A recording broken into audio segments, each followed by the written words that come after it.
Hello there, everybody. Welcome to the Happy Hour. I'm Kevin Logan. I'm the dandy highwayman that you're too scared to mention. I spend my cash unlocking Flash and grabbing your attention. And joining me as ever, she'll make you stand and deliver your money or your life. Doodle-doodle-doo. Dr. Kristi Winters. Hello, Kev. I feel so underprepared. I need to do more before the show to do some sort of witty accompaniment to your intro, but I got nothing. Sorry. Well, Hello. it's fine. There's no riposte Okay. to a lovely bit of That's adamant. There's no, yeah, you're just basically I sold you a hospital pass there. No chance. Sold me a hospital pass. What's that? It's like in rugby, or I suppose technically in American football, when you throw or pass the ball into a situation where the player is just about to get smashed by an opposition player. Right. So it's called a Got it. hospital pass, because the guy's going to be in Right. fucking hospital. But metaphorically in this, well, metaphorically in all instances, but especially in this instance, I don't think a massive man Metaphorical butt? is... well, there's nothing better than a metaphorical butt. I like big metaphorical butts, and I cannot lie. No, it's a sad thing I probably shouldn't say. Well, I guess now knowing with more about concussion injuries, but seeing a great tackle, or even better, seeing a great reception followed immediately by a great tackle and they don't fumble, that's something that like makes me feel like if I was at the Roman Colosseum, like, "Wah!" Hit him. It's about as Do you brutal like as I can. you like handling a good tackle? I can appreciate a good tackle, definitely. Good. Well, that's actually there's a fantastic book on that sort of point. Was Murder in the Tackle handling? No, not tackle handling. Sort of bloodlust or whatever. Is Murder in the Afternoon by Ernest Hemingway, where he discusses when he was living in Spain as a journalist, going to see bullfighting, and that even though he described it as murder of bulls, there was like a fascination with it. And I get that when I'm watching like boxing or whatever. But anyway, doesn't really matter. I'm just rambling. How are you anyway? I kind of helped out with it. No, I mean, I think I actually don't mind talking about this. I mean, boxing for me, I don't understand the various punches and the timing and the tactics, so I can't really appreciate it. But I've watched enough American football to, appreciate the timing that goes into a long pass, or the deftness of stepping and spinning that gets a tight end out of the clutches of a defender and through a little hole that you didn't even see in the line, and suddenly he's just darting down the field. So Is there a tiny little hole you can't see in your tight end? well, wouldn't you like to know? Anyway. Kristi clearly likes handling the sack. That's another football joke there. Yep. You're very welcome. Anyway, so yes, I don't know how I abrupt change into our main topic now, because that was a bit of silliness, and now we're going into terrorist murder. So. Oh, that's an abrupt change. Okay, yeah, mine no too, by the way. segue. Yeah, I think, okay, emotional roller coaster content warning, I guess, is probably the best way to do it. Yeah, there's definitely content warning. Not only is there going to be content, so you've been warned about content, but also the content of the content is fucking graphic at times. So, get used to that. That's the thing that's going to happen. Yes. Did you know, Kristi, that Miles Cheong is a massive piece of shit? I did, actually. And he repeatedly proves it. By the way, you're clipping ever so slightly, so you might just want to tick back. See, he's going to regret showing me his screen because I'm watching his audio levels. But that's helpful. Miles Cheong, well, he's still got me blocked like a little beta bish. And yeah, he's awful. I mean, can we just summarize? Was he part of Gamergate? I guess I got to know of him when he started doxing people and having the police show up. He's done that twice now. He has, yeah. He was initially against Gamergate and then realised, the grift is with Gamergate. Okay, yeah. I'll do that. A bit like Milo. Yeah, precisely, yes. The same level of patheticness and lack of journalistic integrity. Yeah. So, yes, you say he's got you blocked on Twitter, but there's one person he definitely doesn't have blocked on Twitter. Would that be you? Me as well, but not specifically me. Someone of much more international newsworthiness, that being Donald J. Trump. Oh, I was It not going be- to say AOC. it becomes very relevant shortly. Okay. But Okay. anyway, firstly, terrorist murder. Jesus, this is grim. Okay, so this is the background of the story here. Okay. There was a protest, as there have been for weeks now, all across the world, but especially in America, against racial injustice, things like that. Generally under the banner of Black Lives Matter. We all know that. There was one such in the capital of Tejas, which is, I believe, a former bit of Mexico that's now in America, in Austin. And a young man by the name of Garrett Foster was murdered by a terrorist. I'll just read you the short passage here. This is just the general breakdown of the story.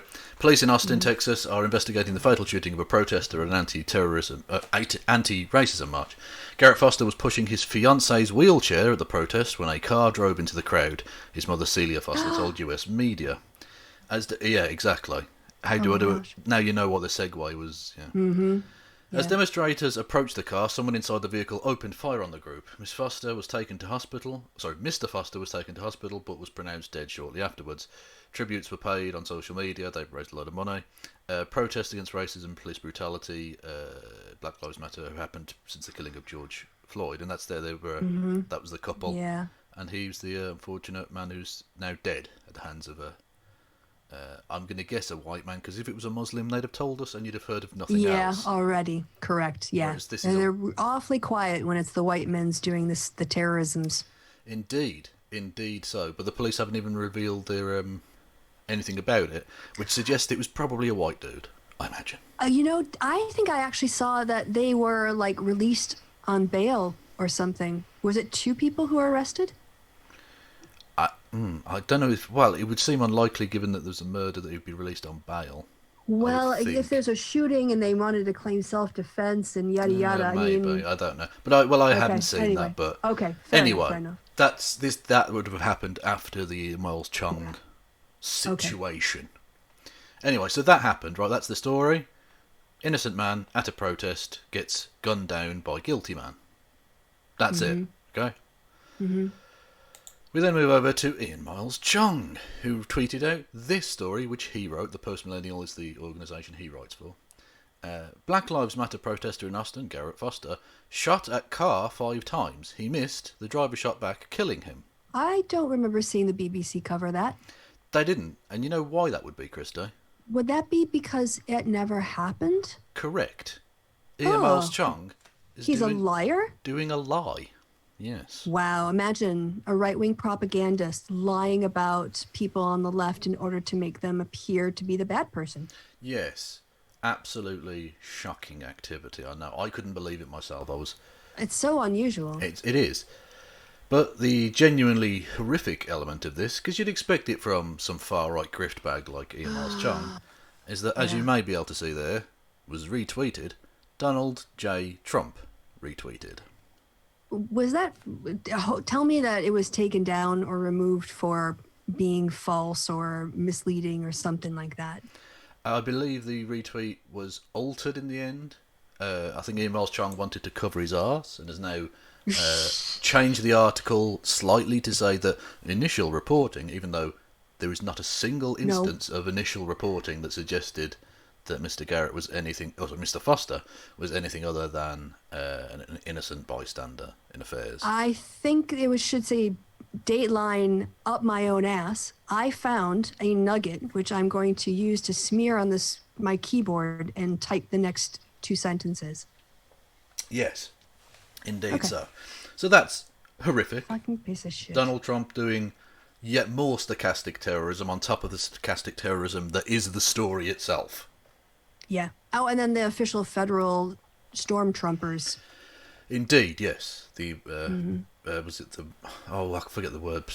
There was a play on Mar-a-Lago that they were doing, but I forgot what it was. Anyway. Okay. So yes, breaking: Trump radical extremist Ian Miles Cheong libel deceased Garrett Foster should expect lawsuit. Good, good. Yeah. By the way, I know you can't see the chat, but I have the chat up on my screen. And Darius says Foster was a dude in the Libertarian Party. He shielded two protesters and his partner from the fire and was vocal for bringing guns to protect protesters. So he thought his whiteness would protect him, I think, maybe a little bit. I mean, I don't want to, maybe he didn't, but I mean, a lot of times white guys think that if they carry guns, that just being white is enough. But So no, this, it sounds like he died defending people Yeah. from what Darius is saying. so he was a libertarian who was actually living up to libertarian principles, i.e., Black Lives Matter, and being against police murder. That's a rarity. That's why it's so surprising. Like, oh gosh, Yeah. those people exist. Wow. Yeah, an actual libertarian, American libertarian, quote unquote, because the American libertarians do not use that word properly. Anyway, the Austin Police Department, per the New York Times, the driver opened fire from inside the car as Mr. Foster approached, which is not surprising. He was on a march. Another person in the crowd pulled out a handgun and shot at the vehicle as it sped away. But as it sped away, so he'd been shot, the shooting had already happened, and someone then shot. I know that it's a lot of effort and money and stress, but if people have the motivation and the means, I do hope that they sue him for libel. I hope so. Absolutely. Absolutely. Yes. And this is from Seth Abramson, who's a journalist, American journalist guy. P.S. I'll be stunned if Garrett Foster's family doesn't sue Ian Cheong.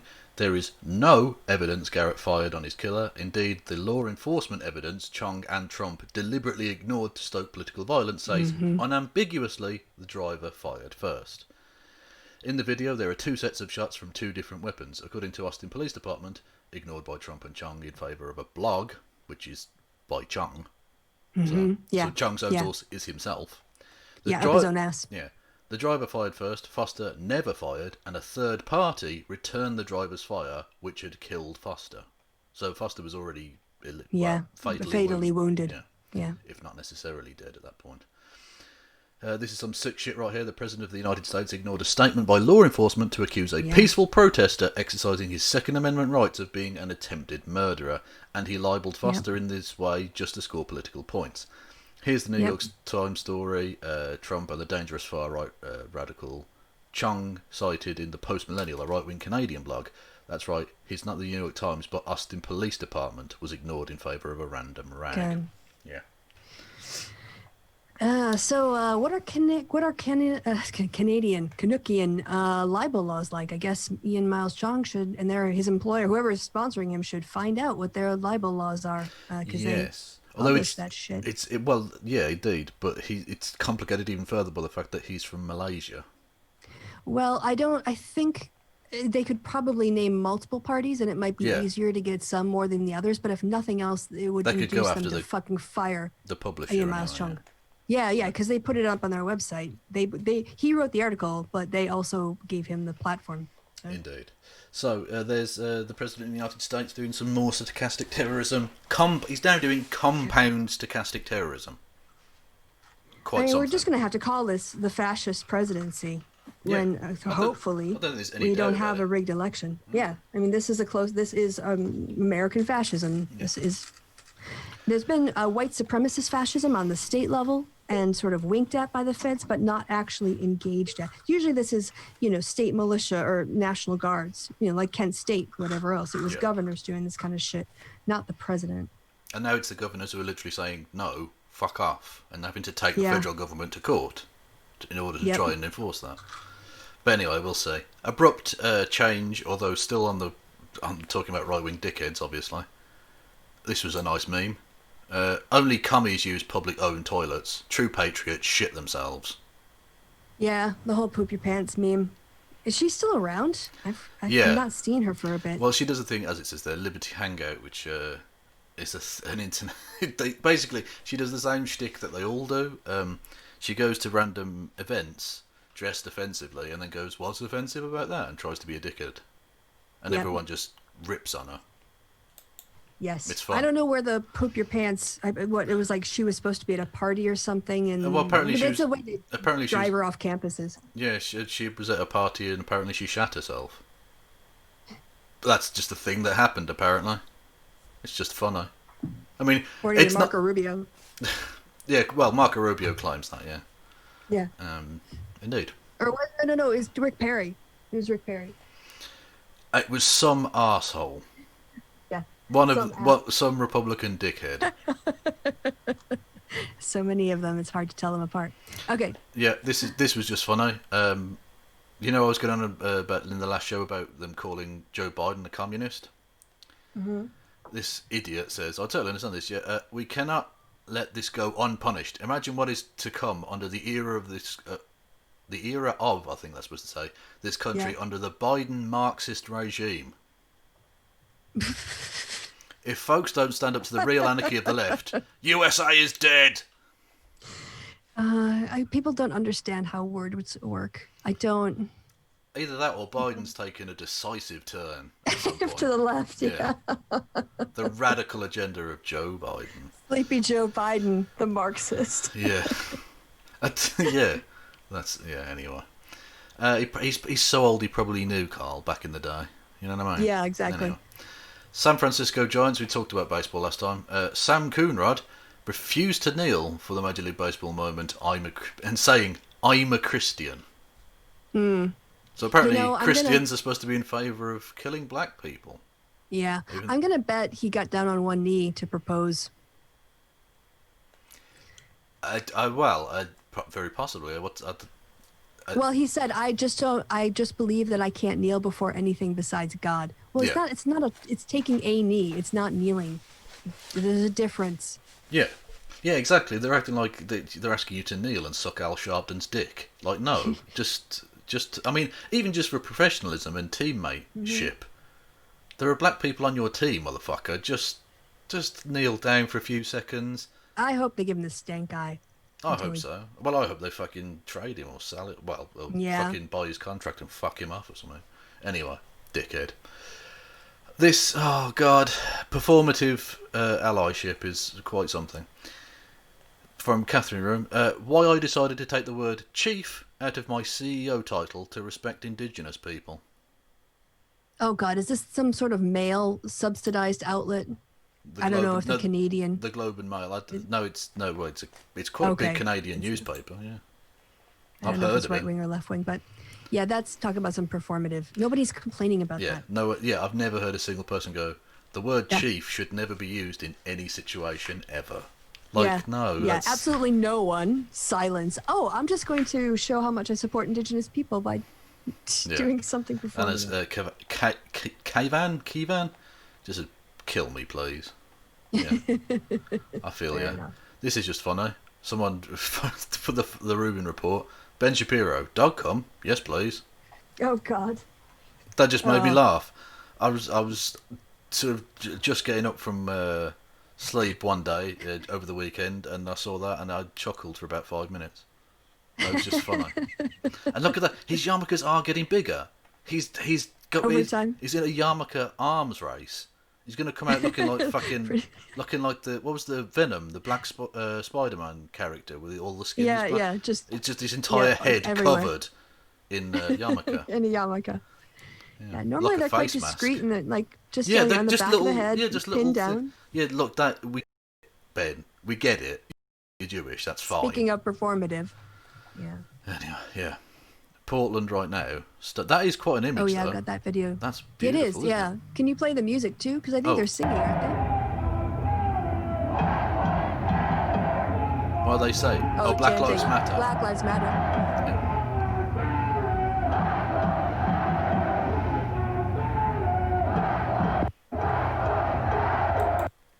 Yeah, that's pretty badass. Yep. Anyway. You know, Trump is a bully, and he thinks because he's gotten away with bullying people, he thought he could bully the American people. He was wrong. Aww. Sleepy kitty. Indeed. There we go, hang on. YouTube is not receiving enough data. Oh, just ignore it. It does that sometimes. You had a good connection before, right? Yeah. Nobody in the chat's complaining yet. If the chat, I've got my eye on the chat because I've got it up on my screen. Shut the fuck up, YouTube, you dickhead. I will knock you the fuck out, I swear to God. Anyway. That's just a cute cat. Cutie. Yeah, a lot of fluff going on there. Oh, this was something. Elon Musk, Oh yeah. imperialist piece of garbage. Um, where are we? It says, we talked about this in the last show. Another government stimulus package is not the best interest of the people. This person says, you know what wasn't in the best interest of the people? The US government organising a coup against Evo Morales in Bolivia, so you could Yep. obtain lithium there. Mm. And Mm-hmm. hang on, where's his response? Oh, did he have one? He did. Did he delete it? I can't see it Oh, it would anywhere. have been right under the. It would have been right under it. Yeah. If you Okay. replied to that person. Yeah. Well, you must have deleted it then. But it basically he said, we can coup whoever the damn well we like. Spoken like a white South African. He's South African, right? He is indeed. Hang on. Now we can't. Now I can look stuff up. Elon Musk, Bolivia, tweet. Sorry, that was a lot of shade at white South Africans who might not deserve it. So. Here we go. Oh yeah. Tweet. Yeah, he deleted it. He deleted it. Dickhead. Deleted the tweet. Hang on a minute. Dickhead. Wanker. Okay. Rick. Yeah. But as you can see, they look. We will coup whoever we want. That was the Yeah. tweet, but I deleted it because Yep. The internet is forever. Yeah, Elon. it's a little bit too obvious there, Mr. Musk. Mm-hmm. Anyway, so so that was that. This is stunning.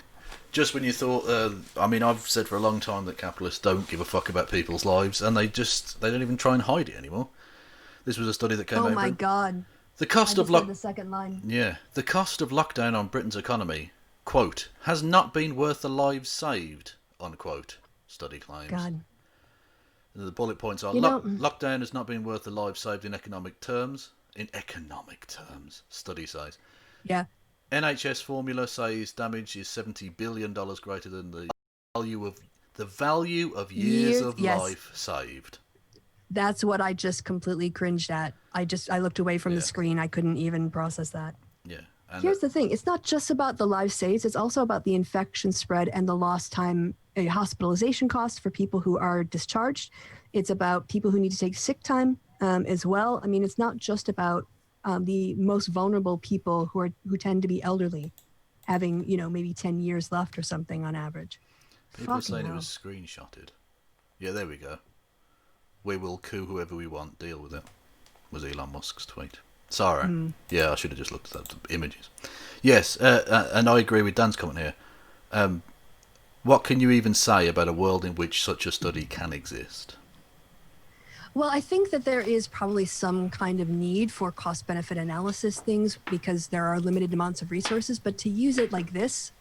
Also, Madeline in the chat asks if this is a Daily Mail. It does have that Daily Mail. It definitely looks like the font, but they'd better be. I mean, I wouldn't put it past the Mail doing this, but if they put quotation marks saying "has not been worth a life saved," that suggests that's a direct quote from the study. Although it could be taken out of account. I mean, yeah. The headline is from the Mail. Yeah. That they would publish that kind of shit. Yeah, and exactly. They're not tweeting that out like, or they're not putting this in the paper like, this is fucking awful. What a set of bastards. It's just like, yeah, maybe we should have just let those people die. Yeah. Also, just looking at the people, again, who died, that's not an accurate way of estimating the economic damage that was prevented by a lockdown. Yeah. And also, I look at America. Look at America, if you want to know what you guys could have been like. Yeah. Look at Florida. I sort of don't care what the economic damage is. I think human lives are worth so much more than mere pounds or dollars.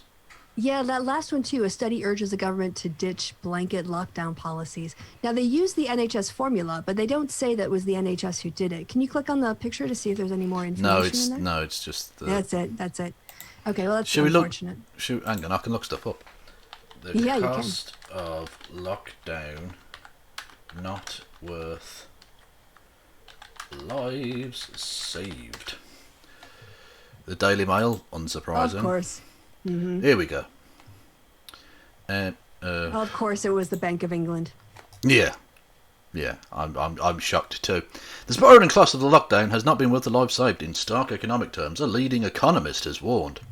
The damage to the economy is an astonishing $70 billion greater than the value of the... These very same people weren't that bothered about us leaving the EU, which is worth a hell of a lot more than that. But anyway, when applied an NHS formula, The study by former Bank of England policymaker David Miles, who is Oh, a former Bank of England. proper Okay. prick, Okay. with Yeah. co-authors Mike Steadman and Adrian Heald, who I don't know, urges the government to ditch blanket lockdown policies designed to prevent the spread of coronavirus. So basically, some fucking randos did some Yeah. data analysis using one formula. Can you scroll down to see where they published it?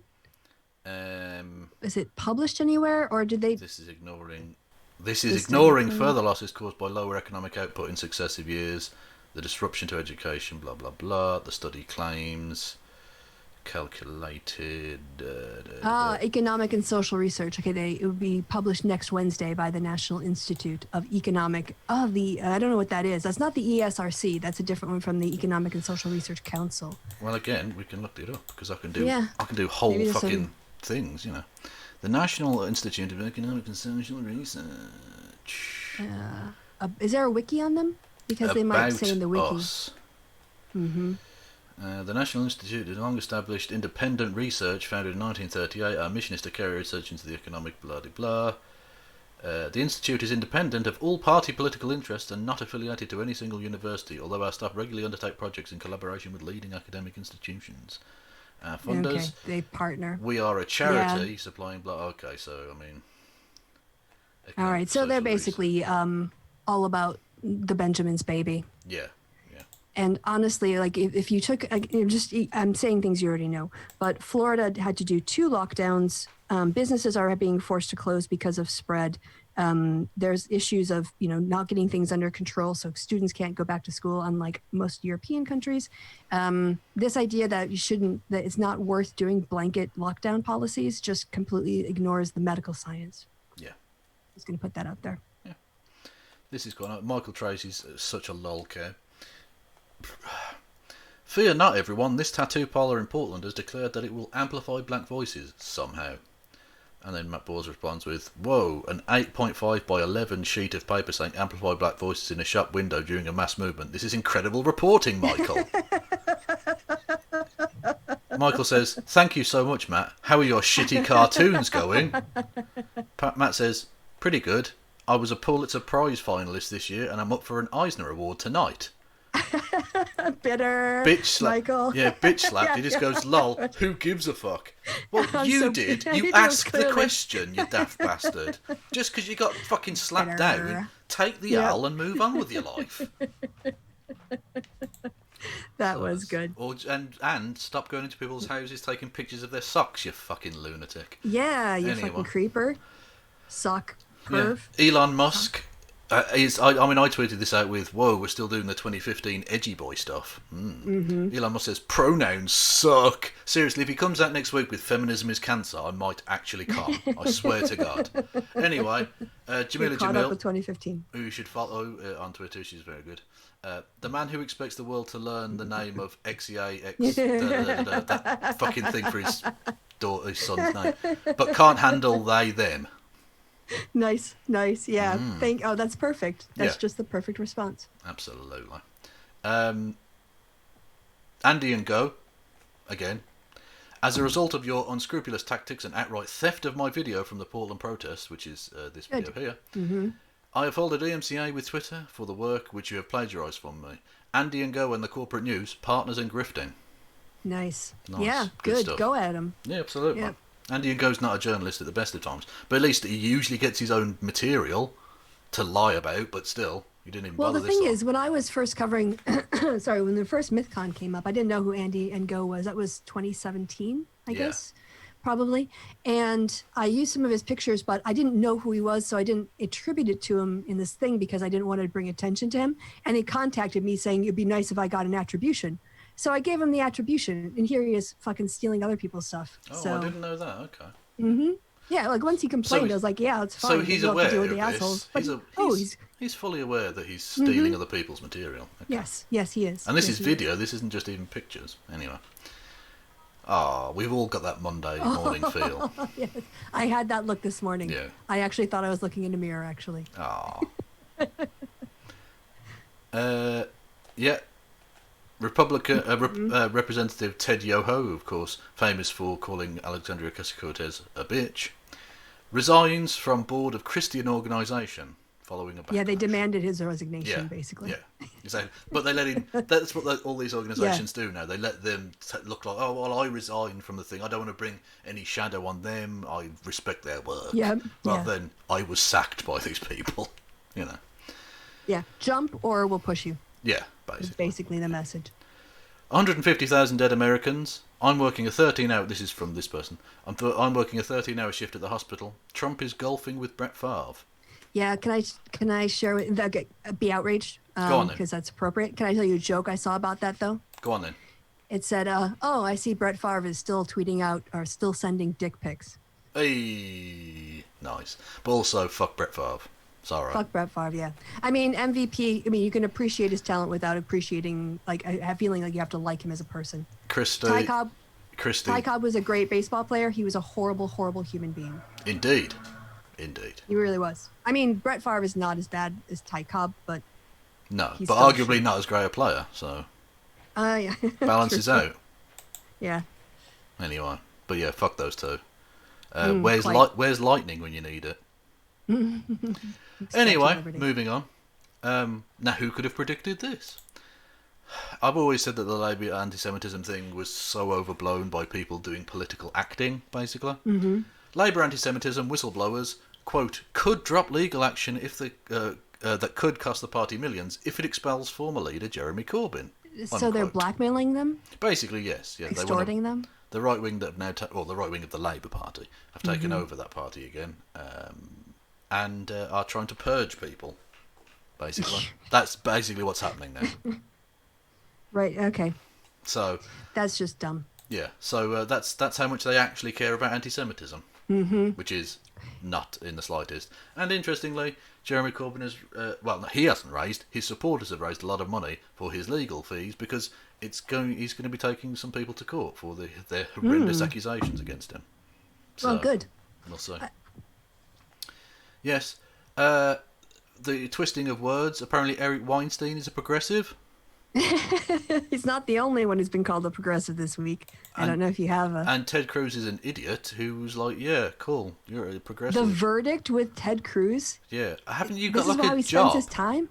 Yeah, that's what I'm wondering. Aren't you being paid by the people of America to do something, Mr. Cruz? Yeah. One would think. You'd think so. Never mind. Lawrence Fox, we talked about this racist piece of garbage before. This is in relation to a story of a guy called Wiley.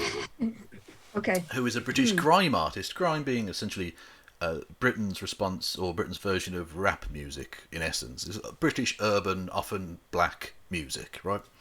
And he came out with some phenomenally, breathtakingly anti-Semitic tweets over the weekend. Awful. Okay. Everyone so condemned one person, him. And, yeah. Well, you're one person, and the fact that he got so vilified that even his fucking management dropped him. So no one's gone like, you know what, Wiley, you've got a good point about the Jews. No one said that at all. Lars has come out with, looks like a decent time for anyone who's invested heavily in identity politics market to possibly reappraise their position / All Lives Matter / anti-Semitism. Also hashtag Black Lives Matter. Can I just say, when he went and made an ass of himself on television, I didn't reappraise my, anything about my life because I found one white guy being a twat. Yeah. Yeah, but he's a racist, so he's going to be like... Oh, right, yes. Maybe you've supported the wrong race here, everyone. Wink, wink. Yeah, because that's not identity politics. Because one black person said a shit thing, so we should... basically, we should just let the police murder them. And the guy who's invested in his own identity politics as a white person, come on, please. Yeah, I mean, he's not convincing anyone. And as I say, a black person has been racist, so maybe we should draw our solidarity from black people facing systemic racism. It's a take for sure. Yeah. Yeah. This was quite nice. If you don't need a mask because God will protect you, why do you need a gun? Yeah, fair question. Yeah. Absolutely. Ian Miles Cheong again, going mad. More American flags are being burned in Portland. And Lynn just puts First Amendment, bitch. Yeah, literally there was a Supreme Court case, Texas versus Johnson, which ruled that burning the flag is a form of free expression. Yeah. It's just covered by that's constitutional practices right there. I don't know why... That shows you how Americans are supposedly, are free. That's what that actually represents. Yeah. And I don't know why Lyndon B. Johnson was burning the flag. That seems unnecessary for a president, but, you know. That's a joke, by the way, just to have the person happen to be called Johnson. Or was actually a penis. I don't know. Oh, no, it wasn't Lyndon Johnson. Definitely not. No, obviously, it was a joke. Obviously, I know it wasn't. That would have been really famous if the president came out and burned a flag. Yeah. The person who, the Johnson in that case, if I remember the case law correctly, had actually been like, there had been a couple other instances, but this time they took it all the way to the Supreme Court, or the other charges were dropped. But he was sort of like, yeah, fucking sue me. Bring it. Let's take it all the way to the Supreme Court. And so finally someone did. That's my general memory, but if you go and look up the wiki, it'll give you the free speech people don't like it. Yeah, well, facts, your feelings don't matter in the face of constitutional rights. Indeed. Deal with it. Look at that cat. Oh, that's such a cute little kitty face. Look at that little face. I could smush that face for hours. God. Just nuzzle it. Aww. So sweet. Yeah, this is quite... So sick of this consequence culture. Yeah. I'm with you. Oh, I'm no. with you, Enda. Not white guys being held to account. Oh, no. Even anti-Semitic black men on the internet. Indeed. This isn't the thing. I just wanted to get this up. Right? Someone was just putting out this weird thing which I saw. Women want me, fish fear me. Whatever. But then this is just a weird picture. And I want this t-shirt. Oh. It's two frogs on a bicycle with "fuck the police" underneath. I didn't think I needed a mixture of Enid Blyton and NWA in my life, but I do. But you do. Clearly. So, yeah, and I agree. I agree, lads. Well done. A young amphibian got it bad because I'm green. What? Anyway. For the record, I'm unlikely to be killed by a coyote or a cougar when I am out and about. This is the cat speaking here, because I live in Wales. I wish people who lived in North America would realise that there are other parts of the world out there. I get this all the time. I take pictures of Rory cats outside, and Americans are like, "Oh my God, is he safe? Is he okay?" Yeah. The worst he'll get is a nip off a pigeon. Like, it's fine.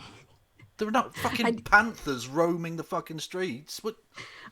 It was a culture shock to me because, we have indoor cats. I talked to you about feline leukemia problems and spread and whatever else. Also that they can be, like attacked by wolves in some rural areas and other and shit, bigger just creatures. About the place, like some sort of fucking zoo. What? So it was so strange. But of course, you just spend a couple of weeks and then you're just like, oh, look, there's a cat stood on a little pillar outside of a fence, outside of someone's a gate, outside of their flat or their house. I'm just going to pet the cat. So if I can indulge myself. So I used to live in Wivenhoe when I was attending the University of Essex, and I had my little Westie Bella. And I told you that Bella loves cats, like she loved cats. She wouldn't want to like fight them. She just wanted to sniff their butts and kind of like treat them like dogs. She never wanted to hurt them. But occasionally when I would walk home from the bus stop, there would be just a cat out doing its cat thing, and I would pet it. I'd pet it on both hands or whatever. And then I would come home and I would go to pet Bella and she would smell cat on me. And she would almost knock me over and sniff me from head to toe and like sniff my hands and lick them wherever I had touched the cat. She found it and would just like wanted to just smell it and get near it. It was just funny to like just watch her go a little bit. It was like catnip, but for her. Well, were you not allowed to take the dog with you when you went to Germany? No, she died by that time, unfortunately. Yeah. How long were you in Britain that you had a dog that died? What? Well, I had Bella, got her in, was it 99? And then I left for the UK in 2003. She stayed with the family during my master's year, but then I brought her over in 2004 for she was PhD. Oh, so it was an immigrant dog. She was. She did the whole, she had to be microchipped and get a pet passport and all of that stuff. You have to, see, this is the thing. You let one foreigner in, and then they start grandfathering pets. It's outrageous. It was ridiculously expensive. She was my very expensive dog while I was still financially working out the whole of bringing her over. But she was a joy and she loved it. She loved her life in England. She went out into the woods almost every single day, chased rabbits, never caught them, chased squirrels, never caught them, got to like look at cats out the window. She was just, it was like Disneyland for her. These fucking foreigners coming over here smelling our cats. Outrageous. Petting our cats, yes. Jesus. And then the dogs, yeah. I told you that one time that really big orange tabby that would just wind her up by sitting across the road and just sort of lick its paw and stare at her and then like pretend she wasn't there. And then just totally giving attitude. And then I would just go, Bella, Bella. And I'd just open the door crack when there was no traffic and just let her chase it off. Because it would just jump over a wall or whatever. Yeah, and but it was gone. just, yeah. Just because, it was like, I could appreciate the wind up, but then it was also the payoff for her. So. Pets. This is quite a nice one.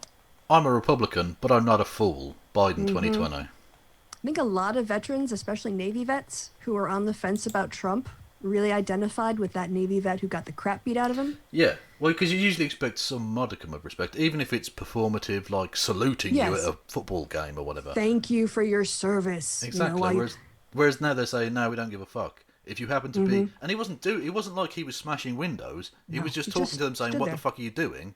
And he got pepper sprayed in the face and we're talking about a different vet now. Yeah, we've got two vets they've done this to. One Vietnam vet, one Navy. I was talking about the guy who got his hand broken. Yeah, that's what I'm talking about, yeah. Oh, okay. Well, there's another guy. Oh, for God's sake. Who got pepper sprayed.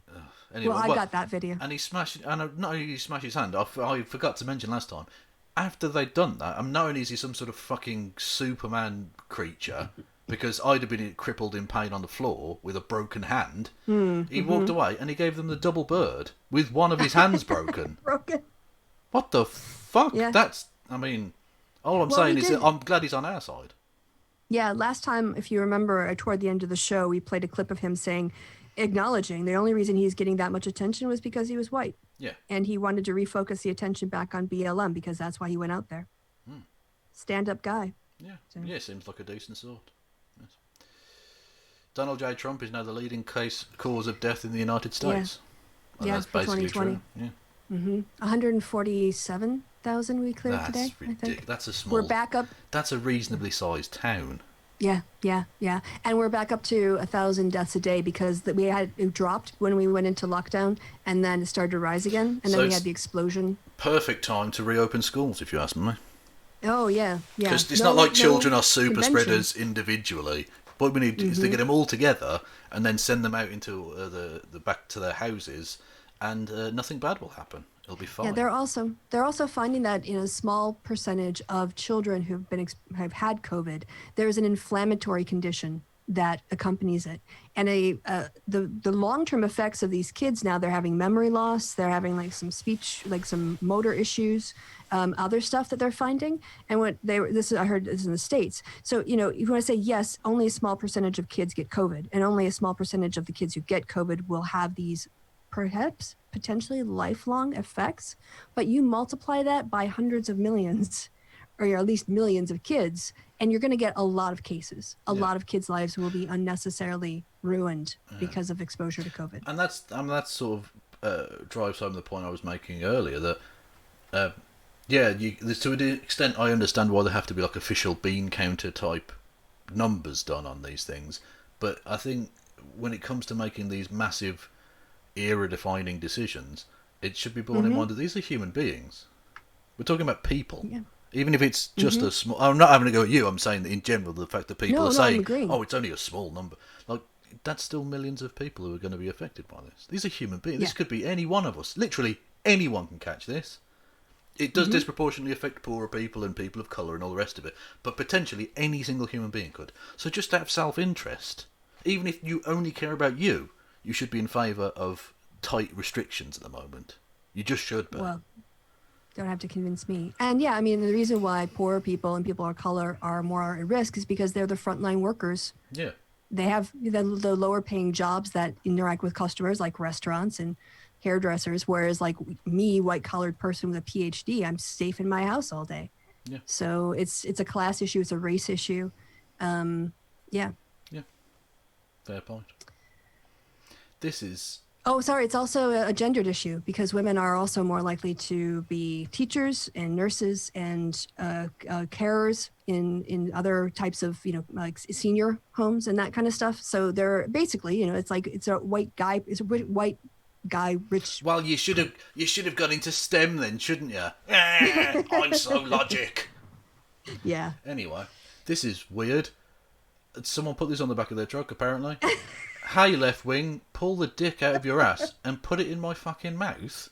Is that not photoshopped, It really? might be, but I don't. I mean, it's just It's so funny. I don't know. But I mean, give me a call and we'll talk. I suppose. I mean, Well, are they Polish? well, if they are, they're very exotic. Clearly. Yes, just a little thing for all your transphobes out there. Puberty blockers linked to lower suicide risk for transgender people. So maybe, Yeah. if you're advocating against that sort of thing, you're sort of advocating for trans-suiciding children. Just a thought for you. And here's the thing: if you have dysphoria and puberty is happening, your depression is going to, or your self-hate, or anything else, be worse. So it is not. I don't think we haven't read this, but my guess is the puberty blockers are dealing with the mental health consequences of what they're going through at that age and trying to be who they are in a body that is not mapped onto who they feel they are. Yeah, I mean, I genuinely feel so much sympathy for young people going through that, because I remember when I was a teenager, I didn't have any gender dysphoria and I was still a mess. Everyone is at that age. The fucking hormones running through you are just a tidal wave of fuckery. So to add gender dysphoria on top of that is just, I don't know how you cope. But I love you all. A lot of them don't. Well, yeah, unfortunately, that's clearly the case. Yeah. I all I can say is we're fighting for you, if nothing else. And we Yeah, we're mentioned here for last you. time that we got the government to come out and say that they won't be changing the laws, even though the Tory member of the House of Lords was trying to do that. So, I mean, at the very least, we can try and stop them rolling back things, even if at the moment it's difficult to move forward. If that makes sense. Yes. On a separate but adjacent topic, Yeah. I went to a shop today, and as I walked past a building the last time I walked past it, there's new graffiti there that reads "Stop Intersex Surgeries." Like on kids who are born to intersex, doctors will sometimes go, "Oh, I think it looks like this. We're gonna have a surgery." Oh, okay. Or it looks more like here, so we're gonna like cut them up and try to make them look more what we expect. And it was like, yeah, I've got some that goes along with the refugees welcome, which is a little bit farther down the road. So got some really woke vandals in my part of town. Yeah. Well, on the note of you going to a shop, I went to a shop as well today. Hey, there I am. And I hadn't factored in the beard into the mask situation. That is why situation. They're talking about about shaving beards. Yep, it makes it difficult to. Thinking Cat did this one. I don't know what that is, and this one. Is that you as Obi-Wan? Yeah. I want all of those in the mix. I do. Yeah, I'll put them in if I can remember. But yeah, Thinking Cat is a bit mental. I think it's safe to say, but I love them dearly. Anyway, yeah, the Insane Clown Posse are pretty badass. We've talked before about these ones, that's one of the guys from the group supporting their kid at furry convention. Cool. The Fuck Your Rebel flag. Nice, yeah. Yeah, the I like that. gathering of the Juggalos was cancelled to try and help stop the spread of coronavirus. And then this very trans-positive, albeit very, very horny, piece of merchandise, which is Punk Slab, which is their drink or something, with the phrase, slap her pussy, slap her dick, slap it down, it'll slap you lit. Okay, well. That is a horny piece of pro-trans merch from the ICP lads. That's quite something. Anyway, just thought I'd bring that to you. I mean, it seems nice. trite compared to the previous story, but they're both pro-trans, so yes. there are different ways in which you can do your advocacy. Your advocacy. Yes, your allyship. Yeah. So Trump's border wall couldn't even survive the fucking wind. Oh, this is so good. Oh no! Oh, the video's gone. Ah. Oh no! I thought I had it. Maybe I don't know if I had it on mine, but what I wanted to do before the show, and I completely forgot, was I wanted to go and figure out how much Trump spent on his wall, and then I want to calculate how many miles of wall have actually been erected. So apparently this was just a Category 2 storm. Then you can get up to 5, and this is what happened to his fucking wall. Look, it's gone. It is. Imagine what might happen if there was some sort of animal, like a kind of an upright ape creature with an advanced brain that could fashion like ladders or a rope or something. Look, imagine what they could do to a wall instead of the wind. Look at that's ridiculous. What a shoddy. Look, it's gone. It's all gone. What the Well, fuck? I don't know how far they got. You know, it looked like, I don't think it, cause there's not that many miles of new wall he's actually been able to erect because Republicans wouldn't give him money. But that was my point. I wanted to figure out how much he's wasted on actual new wall and how many miles it was. And then for every slab that comes down, I wanted to calculate how many millions of dollars were just wasted on that. Yeah, I mean, ridiculous. And people should know, and this is the point that we made, it's not just the initial cost of construction. It's maintaining it and reinforcing it, because the earth shifts and moves and stuff, guys. You can't just build something and it stays up forever. Look at ruins and shit, right? It takes a lot to keep buildings in place, especially buildings which will be attacked by humans. We know it will. Yeah. They'll tunnel underneath it, they'll climb over it, they'll pull it down, and the wind just annihilates it. It can't even build a fucking wall. How simple is a wall? Yes, and by the way, thanks to Tony. Sorry, I did. Tony sent me that for the happy hour, and so I just wanted to. Tony's in the chat saying, "It's my video." I was like, "Yes." I had to laugh Shout out to my Tony. ass off. That was very, very funny. Fuck Donald Trump. Fuck his stupid wall. Yes. Even racism gets tumbled down, so that's good. Anyway, yes, so that was that. But the one fucking video I bookmarked and it was gone. Thanks, dickheads. Anyway, no offense, Rex Chapman. Anyway, that was Ian Miles Cheong. Oh yeah, shit. We already talked about. Oh, my battery's running low. Apologies. That's on my. I've got the stream thingamajig on my laptop, so that I don't have to like press the end stream thing on the screen. If that makes sense. Oh, you got two laptops running. Well, so I've got my computer, and now I've got the laptop has just got this, so I can see the chat on the laptop.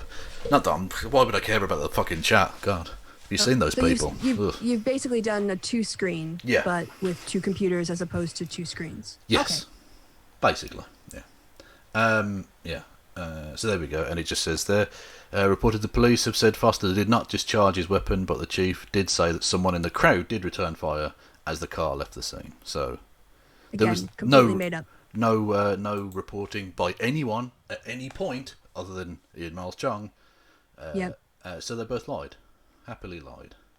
Piece of garbage. Published a lie. This was quite something. Lauren Chen, Roman millennials gone full mask off. No sympathy for rioters. Unleash the feds on these animals.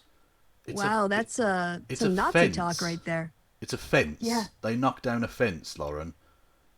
What the fuck are you talking about? And now unleash the feds on these animals. Yeah, that's way to go on your states' rights there, Lauren. You fucking idiot. Can you, oh shit, I need to get that. I think that's one of them to keep for the MythCon people to troll about their right-wing tactics and who they support. You want me to... well, don't retweet it. No, She's shit. Oh, tag me into it. Oh, yeah. Yeah, no, I'll tag you into that rather than to her thing.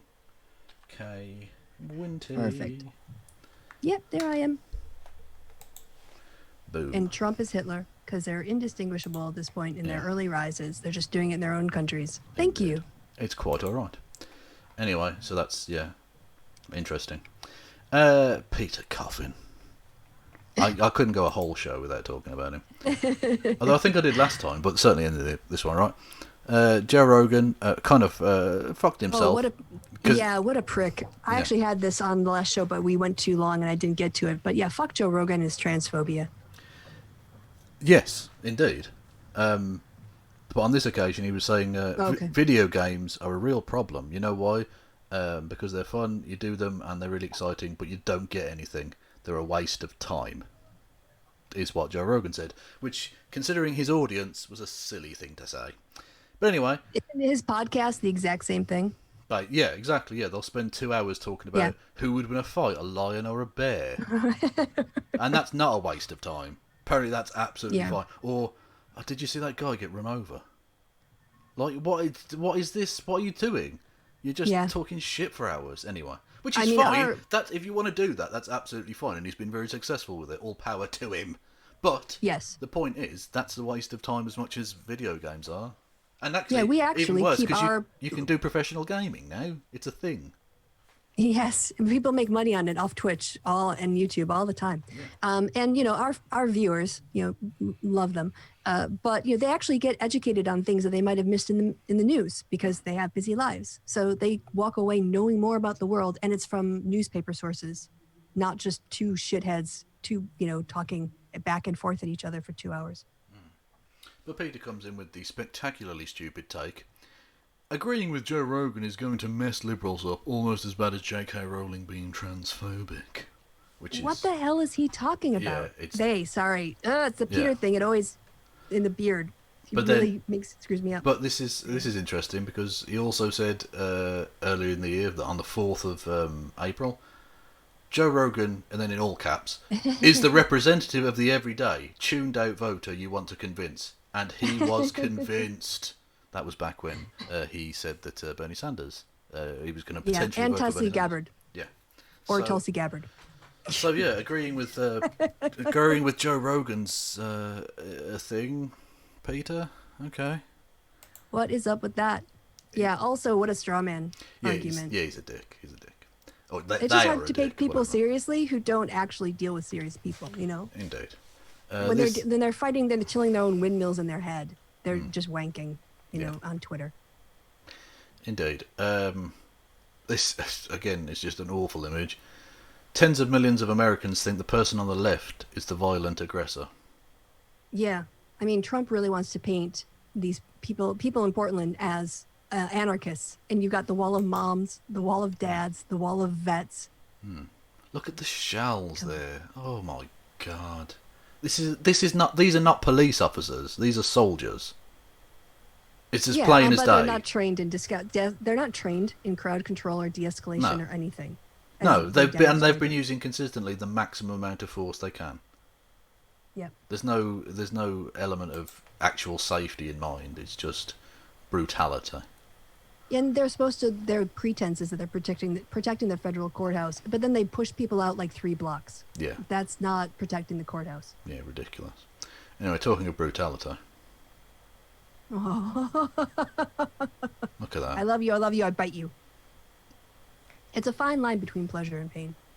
It is. Oh, look at that big face. I want to go back to the cat and then the ear. And that cat looks like Rory Cats, but Rory Cats would not react that way if someone bit his ear. And the cat on the left is just like, yeah, they do this all the fucking time. Yeah, they'll get bored in a minute. Just wait it out. Yeah, that's Ian Miles Cheong trying to cover his arse.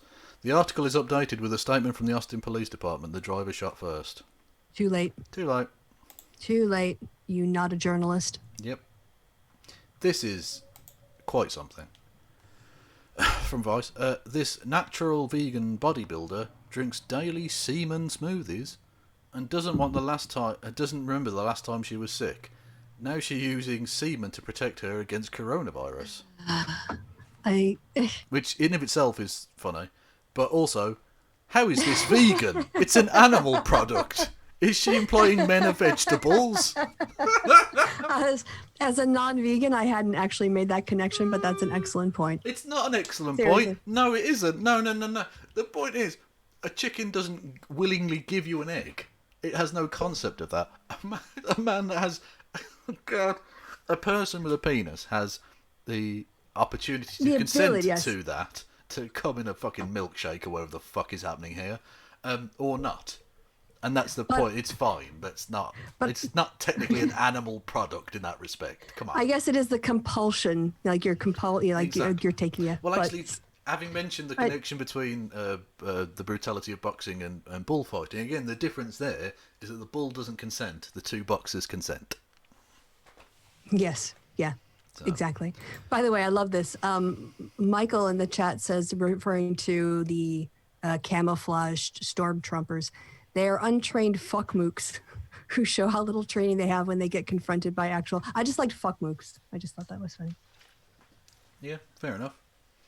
I like a creative swear. Yes. Indeed. Some wanker called Donald Trump, don't know who he is, says the protesters are actually anarchists who hate our country. The line of innocent mothers. Apparently, he's questioning whether they're mothers now. Apparently. Want a We're a scam. scam by Scam. lamestream a scam that lamestream refuses to acknowledge. They just like they don't What? report the violence of these demonstrations. How are they a scam? What are you talking about? He doesn't know what these words mean. Also, No. this is definitely the language of a man who's very confident he's going to win. Very. And I think Mehdi Hassan makes a very good point actually on this. The media lost their minds when Hillary Clinton called deplorable people deplorables, but Trump can viciously attack a group of mothers and no one bats an eyelid. Yeah. Yep. I think we're just overwhelmed. The problem is if we were outraged at everything he did, we would just have time for literally nothing else. Yeah. So you'd burn out. He gets away with stuff. Yeah. Mm-hmm. I mean, I think he sent like 40 tweets on Sunday or something. He just totally had a meltdown. Yeah, Hunter Avalone still being a twat. That's Caitlin Bennett, the gun girl, surrounded by, well, at least a couple of black dudes. And then he says same energy as this weird porn thing. Oh, God. Yeah, that's not cool. The fuck are you doing? Like, there are loads of really good reasons to have a go at Caitlin Bennett. You don't need to go down that road. You just don't. The thing is, Hunter, Danny Courts retweeted some of his recent video headlines. He is still incredibly misogynistic. I mean, he might say that he is for trans people now and LGBT rights, but he hasn't actually figured out yet the connection between human dignity and women, whether they're trans women or cis women or non-binary, sort of femme, whatever. He's not redeemed. His redemption arc is very, very flat. The Vaush Axis claim to have won him over. I don't quite see how that is. He's just not transphobic anymore, which is an improvement. Yeah, but not that great. Still, clearly. Yeah, he's got a long ways to go. I had actually watched the video, I think I mentioned, of Hunter Avalon's. I put it on double speed or something because he was taking forever. But what I noticed was, when Vosh tries to claim credit or say he had a part of it, Hunter describes how becoming a father, really, he had made a decision because he got his girlfriend pregnant and he decided to break up, and he thought breaking up with her would be the best thing. And then after he made the decision, they broke up, he realized he made a big mistake, and he sorted it out with his partner, and now they're married and they're raising their kid and expecting their second. And he really was questioning, if I was so certain that breaking up was right and I was completely wrong on that, it's possible that I'm wrong on other things. And then he went on the Vosh stream and was cut down on LGBT rights. And I didn't watch that, so I don't know all of the ins and outs. But the fact is, he was already primed to be in a position of questioning his views. And so it's not like Vosh was so brilliant that he made Hunter rethink and stuff. He was already in a position where he was questioning. And what I compared it to, I watched one of my earliest videos was tracking the commonalities that I'd listened to. Probably 200 people describe their conversion from a faith to atheism. And it happens when you come across an issue that you just can't explain away, either by blind faith or by scripture or just believing in it. And that creates a fundamental crack. And once you have that crack and you just can't cognitively reconcile it, it opens you up to other forms of doubt. And eventually you start to pull apart all of the pillars that were previously holding up your belief system because you've seen this one fundamental flaw, and you end up in world collapse. And world collapse is when everything you thought you knew about what was right and wrong in the world and how it worked is taken away from you. And that process is really quite traumatic. If I'm honest, it causes a lot of psychological and emotional stress. But then as a consequence, once you clear that rubble out of the way, you start to build up your own morality that is based in things that you actually have reasoned out or feel are correct for certain ethical reasons, which is much more solid base than faith. And so I kind of compared that world collapse of atheists to what Hunter was going through. And maybe he's still in that phase, like maybe he'll rethink his hatred toward feminism and his misogyny. He's not there yet, but maybe he is on the path. And he describes himself as like a right-leaning libertarian. He's not progressive by any sense really of the word. So he's like right wing with some civil liberty, positions now. Yeah, indeed. I think well explained. And I remember going through that the world collapse thing when I was about 15. It was tricky. I went through it twice. Yeah. You went through it twice? Yeah, because I went through it once with Roman Catholicism where when I was about 27, about that heading Oh toward yeah, and you 30. became like a Buddhist or something as well. Yes, I did. Yeah. And I still have a lot of respect for and a lot of time for Buddhism when it comes to just the practical teachings. I think they're par excellence. They're really actually quite good. It's the karma across lives and rebirth and that kind of stuff I just couldn't get on board with. But I kind of had moved from a belief in God to still thinking there could be supernatural phenomenon. And then eventually I just realized that was bullshit too. Okay. Fair enough. That's, yeah, no, well explained, thank you. Yeah. Karma's a bitch. Look at this guy who throws a bottle. Okay. Boom! Look, he throws one, cups one in the face. Lovely stuff. He's got a helmet on. I'm not worried about any physical True, damage. but he reacts. He That's just beautiful. He throws one and then just instantly cups Gets it straight punked. back. Boom. Fuck you. Like a boomerang. Yeah. Cute cat. Oh, that is so adorable. But the stripes also, really set it off. why is this cat being in a headlock? I think they're being cuddled and this is abuse. I see a paw. I think they're being cradled. Yeah, they are. No. But yeah, I'm being silly. yeah. I'm being silly. This is quite something. The God. Auschwitz Memorial, who I gave Nazi money to, it's a very strange thing. It's a very strange thing. It's a story. We can go into it, but it's, I gave Nazi money to the Auschwitz Memorial. Raised from Richard Spencer. Indeed. Well, not from him directly, but from No, but via stream with, Yeah. yes, when you refuted him. Indeed. This fucking idiot says, forcing Americans to wear masks for the safety of the public is the moral equivalent of forcing Jews in 1930s Germany to wear a Star of David for the safety of the public. Just so not, no. No.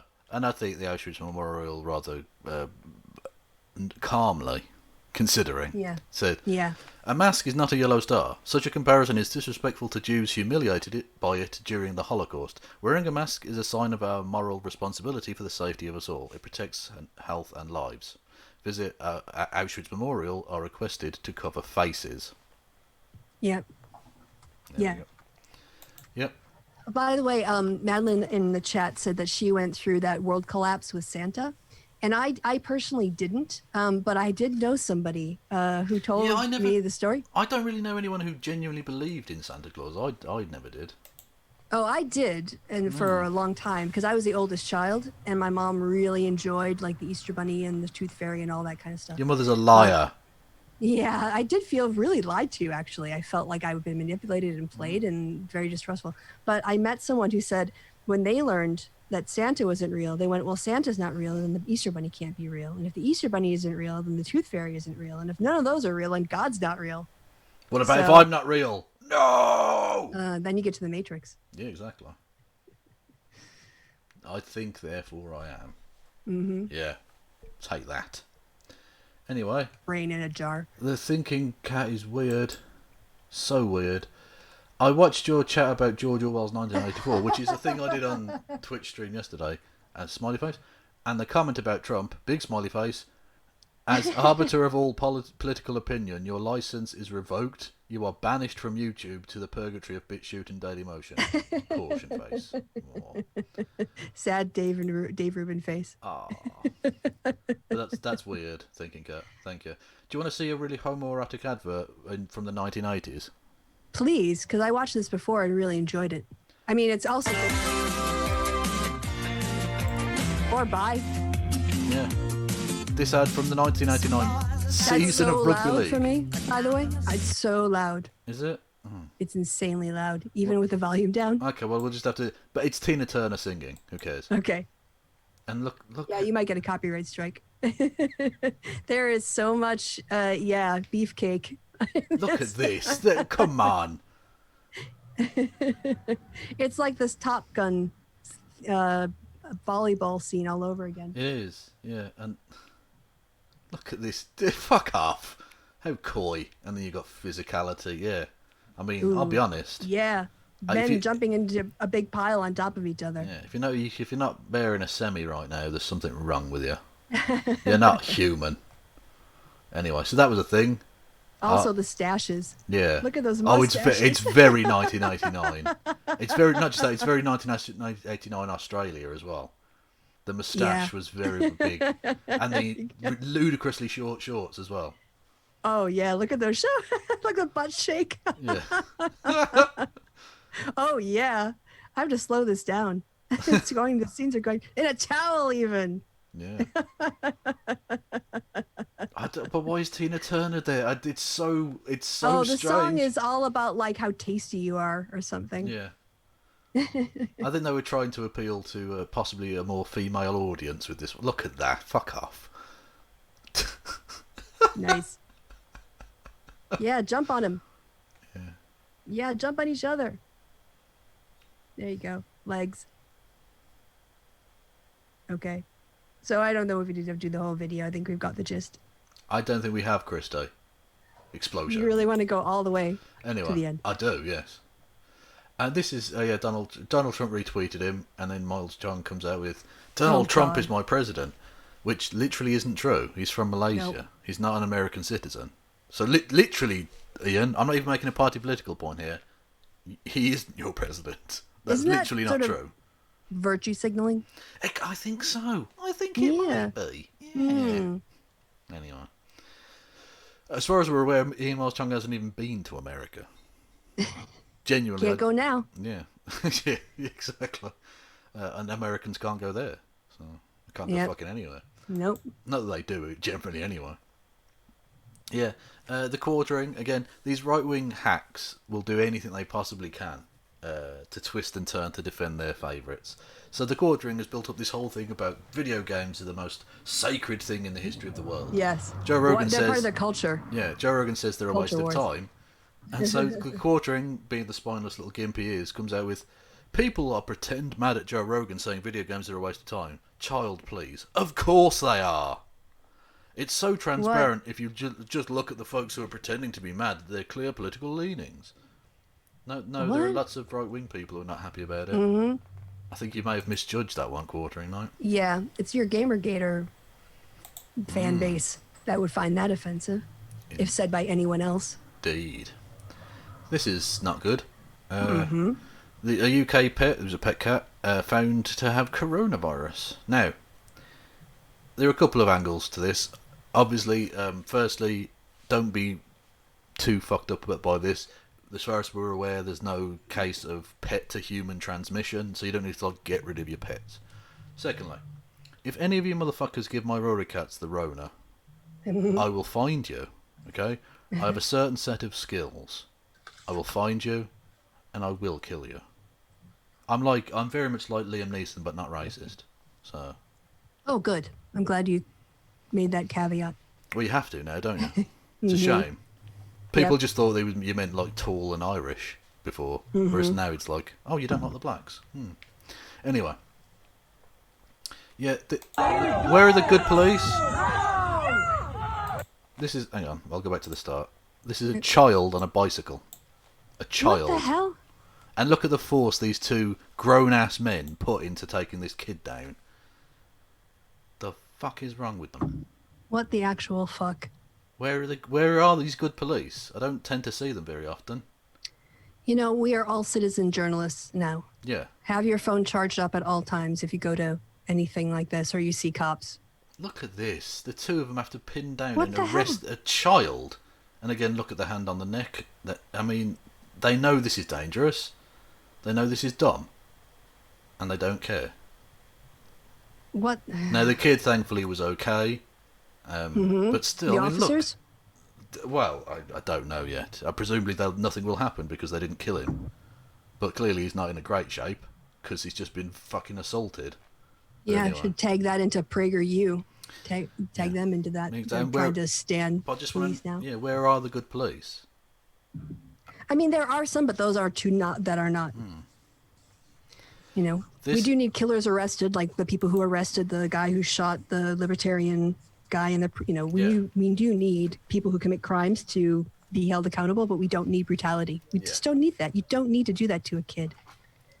I mean, there should be serious disciplinary action. that was a completely. It's like, and it's not the first time too. There was a black girl who was basically body slammed by a cop. There's a couple instances, So yeah, this shit's got to get. They got to get on a database and never hired again. There should be mall security, and even then, not no guns or strict restrictions. Yes. As the CEO of Antifa Inc. Incorporated Limited PLC, I can confirm that the eye patch dickhead Dan Crenshaw is definitely correct when he says the genuinely true phrase, Antifa has uniforms, and yes, they exist. You can call them anarcho-fascist communists. What? Which it's called Antifa. Is buzzword soup for you there? Yeah, it's not anarcho-fashcoms. Anarcho-fascist is literally an oxymoron. Yeah. You twat. Anarcho-fascist communists, whatever they are, in any case, they're basically a domestic terrorist organisation. I'd just like to say for all employees of Antifa Inc., you can get your uniforms at the appropriate station, get in touch with your line manager, and they will sort you out with all uniforms and PPE as appropriate to your task. Dan Crenshaw is trash. It's totally not the ravings of a right-wing idiot who doesn't know what the fuck he's talking about. It's not. Yeah. It's not. He's correct. We do have uniforms, and we are anarcho-fascist communists, which is definitely a thing. The super soldier. Exactly. Yeah, maybe not even mall security. Fair point. Yeah. To sorry, Anthony in the chat. Yeah, a Trump administration. This is an amazing admission. One of the officials said the White House had long wanted to amplify strife in cities, encouraging the Department of Homeland Security officials to talk about arrests and violent criminals in sanctuary cities, and repeatedly urging ICE to disclose more details of raids than some in the agency were comfortable in doing. Quote, "It was about getting viral online content," unquote, one of the officials said. Fascists. Viral they're fascists. Online content. People are being put into hospital. This is what happens. This is what happens when you let 4chan run the federal government. Yeah. You know that Trump is now using ads claiming this is what Biden's America is going to look like by using clips from Trump's America. Yeah, exactly. Yeah. They're all doing it. Yeah. They're saying this is what's going to happen in Biden's America. But that's what's happening now in America. Yeah. The fuck? Anyway. Yeah, I did a thing on Tim Pool the other day, and one of his videos was calling Trump an outsider. He's literally inside the Oval Office. I don't know how more inside you can be. It must be because he doesn't have a spine that he can put himself into such pretzels. Yeah, exactly, yeah. The gymnastics, seriously, get him at the fucking Olympics. Simone Biles will look like shit by comparison. To how Tim Tim doesn't have himself. Bones. He can fucking form any shape you like. Anyway. Completely but the point is, clearly, like, they want to amplify strife. When is that a good idea? If you want to enforce a police state. That's what they're trying to do. Yep. Anyway. They're going to cause violence and then cite the violence they cause to justify more lockdowns and more repression. Indeed. That's what fascists do. Yeah. Indeed. Elon Musk, again, such an edgy boy, puts out this meme with Karl Marx. "Give me dat for free, hungry Santa." It's so funny, Elon. You're so funny. And completely misunderstanding what Marx was saying about when you put your labor into something. Yeah, and not just that, but even though he's a billionaire, he can't afford his own memes. He stole this from someone else 2 days ago. And of course didn't give credit. No, why would you? Nope. Anyway, Stick, Sex and Hammer, this is funny. Replying to Ilhan Omar saying wear a mask, says, "Nope, fuck off."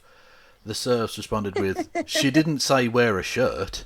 That's actually really good. And then he blocked them. Because he's got such a thick skin, you understand. He's not like these terrible lib cocks. Anyway, so that's fun. That was very fun, actually. The NFL's Minnesota Vikings. Now, I know what you're thinking. It's Minnesota. But, just stick with it. Mm-hmm. Have announced that their infection control officer has tested positive for coronavirus. Fuck. Of course. That bodes very well for the season. They should definitely go forward with that. It's a very good idea. Yeah, we're going to talk about the Marlins. That's a different sport. Well, true, but it's got COVID-related connections. Look at that cat. Fucking majestic. Wow. Yes. Yeah. Quite. Like a ballerina cat. This is quite something. So Kurt Schlichter says, hey, NRCC, so that's National Republican Convention Committee? Something? Anyway. The National Republican Campaign Committee. Campaign Committee, apologies. Or Congressional Committee, one of them too. Yeah. But I think it's campaign. Says, what the fuck is wrong with you? Stop this. And they was one of these weird Trump texts. We texted you twice. Why did you let your 500% Trump House Patriot match expire again?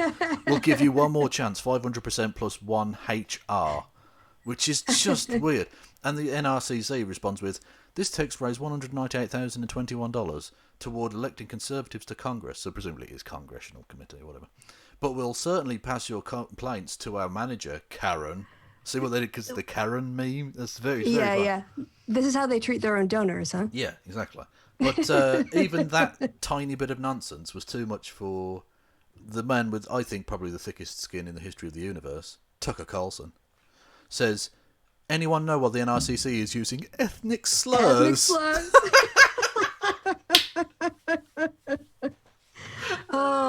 Funny. Somehow, when it's a caricature or a stereotype of a white person, Tucker ruffled feathers everywhere. And he didn't seem to have that much of a problem with employing people who use ethnic slurs all the time. So I mean, no, online. Yeah, that's also true. Interesting. Is he doing that from vacation? Well, he should have just said. They should have just said, "Look, Kurt Schlichter was making the NRCC look dirty." That'd be fine then, because then Tucker Carlson wouldn't have a leg to stand on.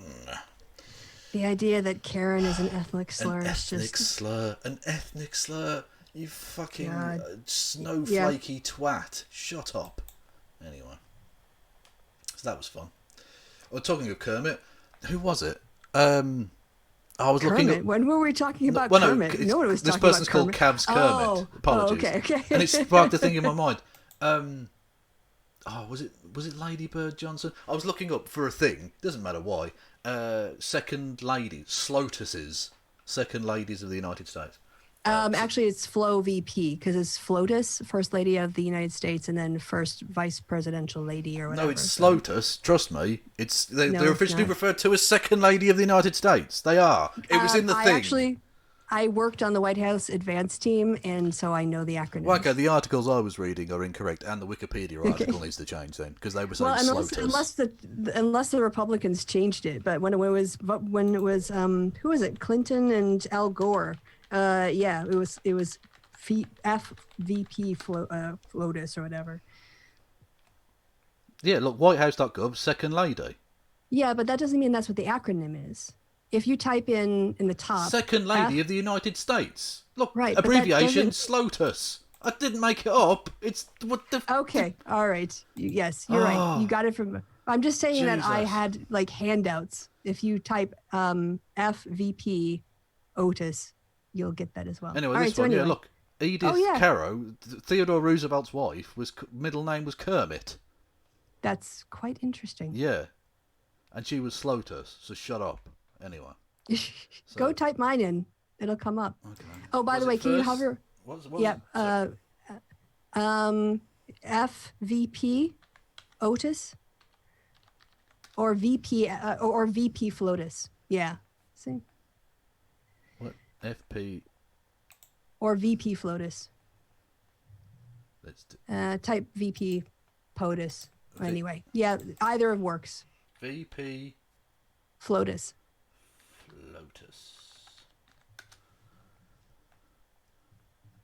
VP FLOTUS for election. FLOTUS. Yeah, okay. Well, all I'll say is when we typed in both are acceptable. My one, the White House official thing came up, so I'm going to call that a win. So look, if they want to call her SLOTUS, I think that sounds like sludge.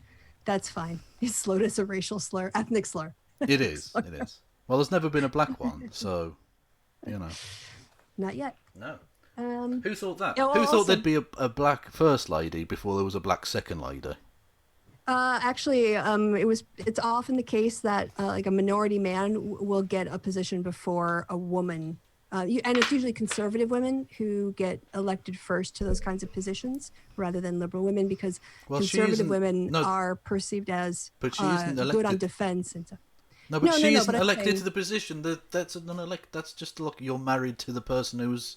yes, but a black first lady would be was married to the first, well, biracial, but Yeah, he's exactly. But my point shorthand. was there was a black president before there was a black vice president, which doesn't like you Yes. would think that people would ease the racism along by having like Yeah. a vice dude standing there, but they didn't. They Can went, you you know what? We're gonna have a black president, and that will end all racism. can you hover over Kermit's just thing again, because they have a really good tag. Tinker Tager Soul and Moron. Fair enough. Anyway, Yeah, they spelled Taylor wrong, but that's okay. did they? I think so. No. Isn't it with an OR? No, that's the name. Is like Taylor for Taylor, but Taylor as in the uh, shirt maker or whatever is that, isn't it? I thought it was Tailor No. for Taylor. Huh, I mean, I don't go to any tailors. Oh, is it? Hang on. Yeah, okay. Because, Tinker Tailor Soldier Spy, and I thought it was... Oh, it is No. with an O. Okay, I was wrong. Yeah. Okay, fair enough. Yeah. Well, there you go. All Okay. kinds of little tidbits people are learning today. Turtle riding a crocodile or alligator? Apologies, alligator. My bad. There you go. That's awesome. Just Whee! look at that. And that, to be fair, that looks consensual, so I'll let them off. Yeah. Anyway, Alligator is a little bit like, what is this thing? Why am I so heavy? just a cat. Aw, cat. Pensive. That's what I would suggest. And then, oh, look at that cat. Look how cute that cat is sleeping. Oh. His little paws like that. Paws up. Anyway, I'm done. Oh, okay. All right. So that would be then my turn to share. Let me grab the screen. Oh, it's Inception of screen on screen. No. We've Share only dropped screen. 1.8% of frames, which isn't bad. Oh, is it? Enough. I'm happy enough with that. Okay. Well, again, no one in the chat's complaining. They can hear us. I suppose that's mostly what counts. So, all right. I guess I'm gonna content warning for like serious emotional roller coaster ahead.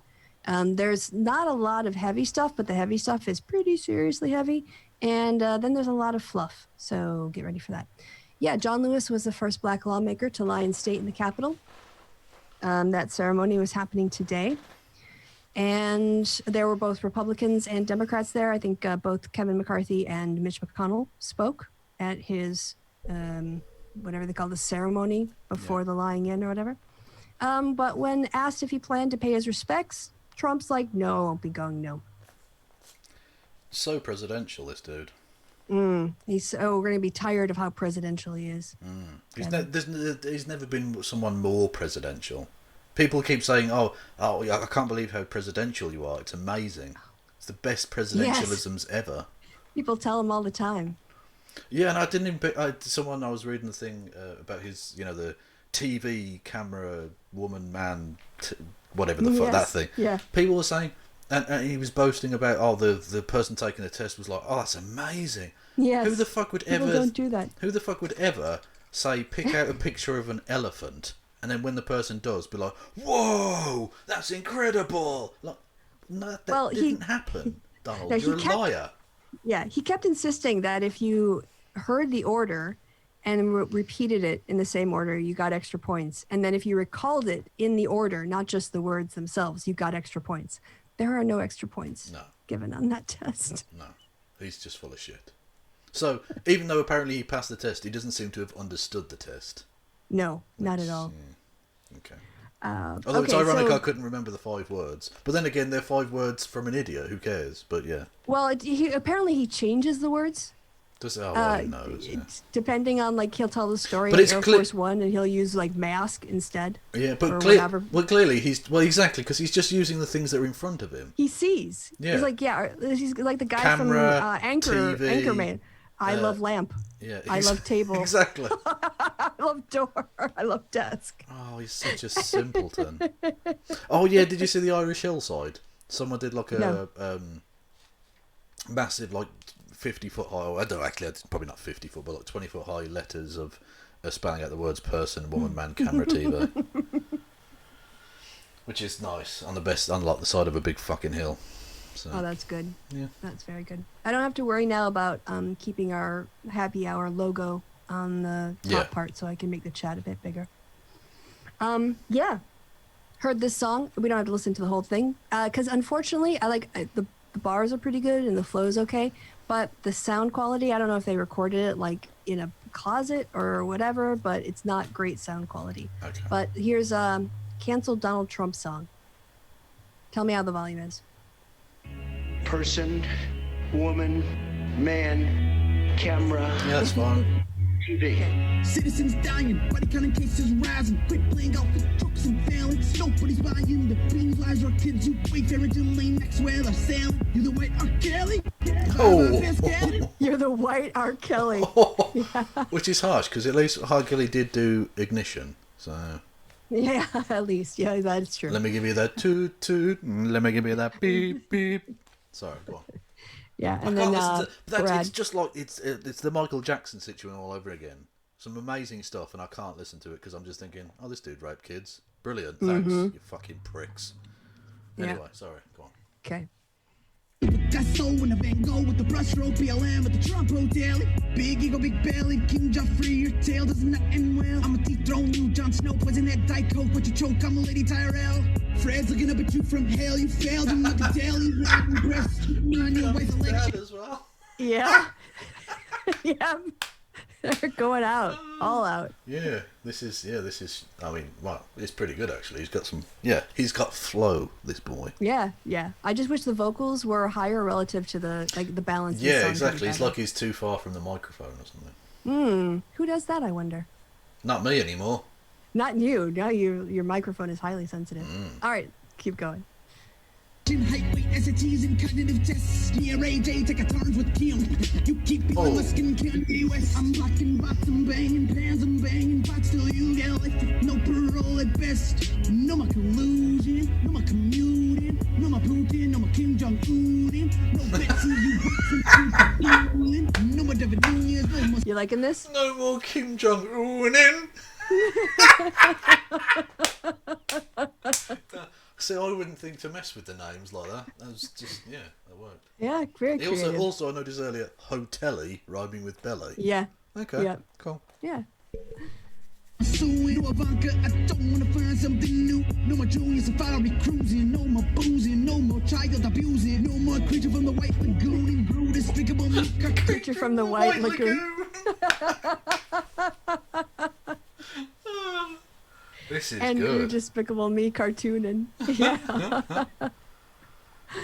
No more little Rubio, no more Susan. Collins or Ted Cruzin. Quit refusing the truth. Bitter estate and boy you're losing. Check CNN, check Fox, check Breitbart News, and check Rasmussen. Joe found a solution. 2035, no more pollution. Women are choosing, he's a shoo-in. I'm the GOP villain. If I keep flowing against the red, I might end up dead. I've got bounties from the Taliban for $100,000 on my head. Fuck law and order. I shop at Trader Joe's. Fuck Goya. Adderall got you thinking, sniffling, blinking, filled with paranoia. Speeder Project Lincoln, Reiner, Hellboy, and the broke boy. Drunk Titanic sinking, Biden's iceberg's gonna destroy ya. Racist punk, your base is shrunk to a game show host and Candace so prison come. Oh, even Candace is getting fucked. Yeah. Game show host must have been Chuck Woolery. Yeah. I would imagine. Yeah. Oof. Okay. Where you going? You get one call, who are you phoning? Gestapo or Roger Stone? Oh, Gestapo. Yeah. That's nice. Yep. Now like C-3PO, sub you out with Joe 3033. Kill Bill Bar like Tarantino. Adios Fredo and Vito. Joe's taking over like Pacino. We don't need a sequel. Full of crap like a Frappuccino. You're going down like your casino. Skipping through your turn like TiVo. Sipping vino and Pinot. When we vote, don't eat. November 3rd, I'll see you. There you go. Nice. Oh, he's broke boy. Okay. Yeah. I thought he was referring to Trump as broke boy, and I thought, well, he's probably not very rich. Nowhere near as rich as he says, but I don't know. Yeah. But anyway, now that makes sense, yeah. This is badass, yeah. That was very good. Well done. Yeah. So the broke boy. Broke boy. Yeah. Remember how Dan, I'm a twat, was saying that Antifa are a domestic terrorist Dan organization? Crenshaw, the genius. Yes. Oh, look. Anti-fascist link with 0 murderers in the U.S. in 25 years. Yeah, they don't kill people. Like, nope. There's very same people who are like, they punched Richard Spencer. And they're like, yeah, just it's fine that the right-wingers are shooting up mosques or synagogues or peaceful protests in Austin. That's fine. Oh, it's wonderful. It's political violence. Yeah. I think I oversized my screen now. I'm going to have to take it down a bit. And 175 is a bit too. 150 is just right. So it's a balance between fitting, Oh, okay. All right. Complete change of tone here. And content warning. This is not really something we've covered a lot on the show, but I watched it earlier today and I really felt like other people should seriously consider watching this. So it's a little bit of YouTube drama, but it's a creator. I can't remember his name right now. June 30th. He did a 30-minute, is it an hour and 13 minutes? He did this massive video on Shane Dawson, putting together just receipt after receipt after receipt, so convincingly to basically demonstrate, and again, there's a content warning here, that Sean Dawson repeatedly jokes about or normalizes or talks about sex with animals, so bestiality. Also, I think this person started off with his blackface, and it's interesting because this creator. Let us not forget his constant joking and references to pederasty. Well, I'm getting there. You're okay. Jumping ahead of me here. Sorry. I'll go ahead and show the channel so people can find it. But they make a difference. They kind of distinguish between blackface and minstrelly, being a minstrel. And blackface, he pointed to things like Community or other shows where characters will put on blackface, but they do it for maybe reasons other than to make fun of Black people. Like, I think in the Community episode, the person played a drow, which is a dark elf.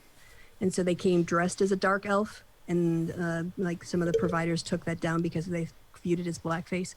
But he said minstrel kind of tactics or a minstrelly approach is when you actually mock Black people, their mannerisms, their voice, their slang. And especially you present them with negative stereotypes, like they're stupid or they're lazy or they're greedy. That's an ethnic slur, Tucker Carlson. Yeah. And Shane Dawson didn't just put on blackface. It wasn't like Justin Trudeau dressing up as Aladdin or whatever he was doing.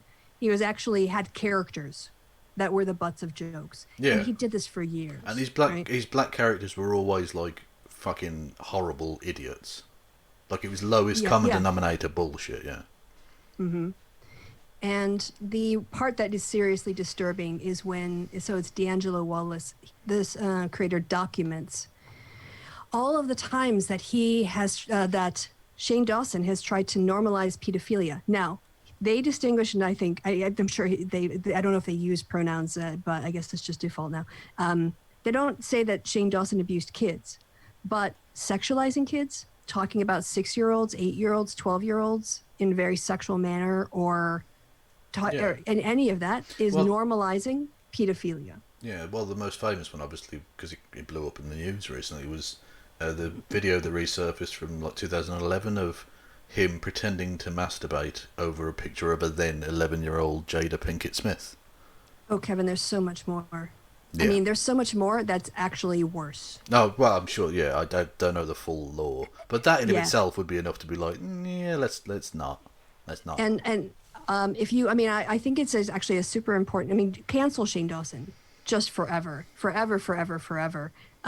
People have given him a pass for a really long time. He, he kind of rode that same. When you're a very popular YouTuber, just like Sargon, if someone tries to criticize you, they have an army of fans out there who will defend you. Yeah. And because there isn't sort of an army of people there to go against them, they tend to win. So they stick around with the people who defend them. And Shane Dawson, his fans just accepted his apologies every time he got enough pressure to do one, and then just sort of forgot about it and moved on. But when you actually put together the bulk of his work, there are some seriously disturbing patterns about sexualizing animals and kids, using puppets. I mean, he had again, it's a content warning. He had one of his characters is an 8-year-old girl, and the running gag was that she was sexually abused. Oh, hilarious! Yeah. I think for people who don't have issues that might set them off and really want to know why absolutely Shane Dawson shouldn't be on YouTube. He should have no public persona whatsoever.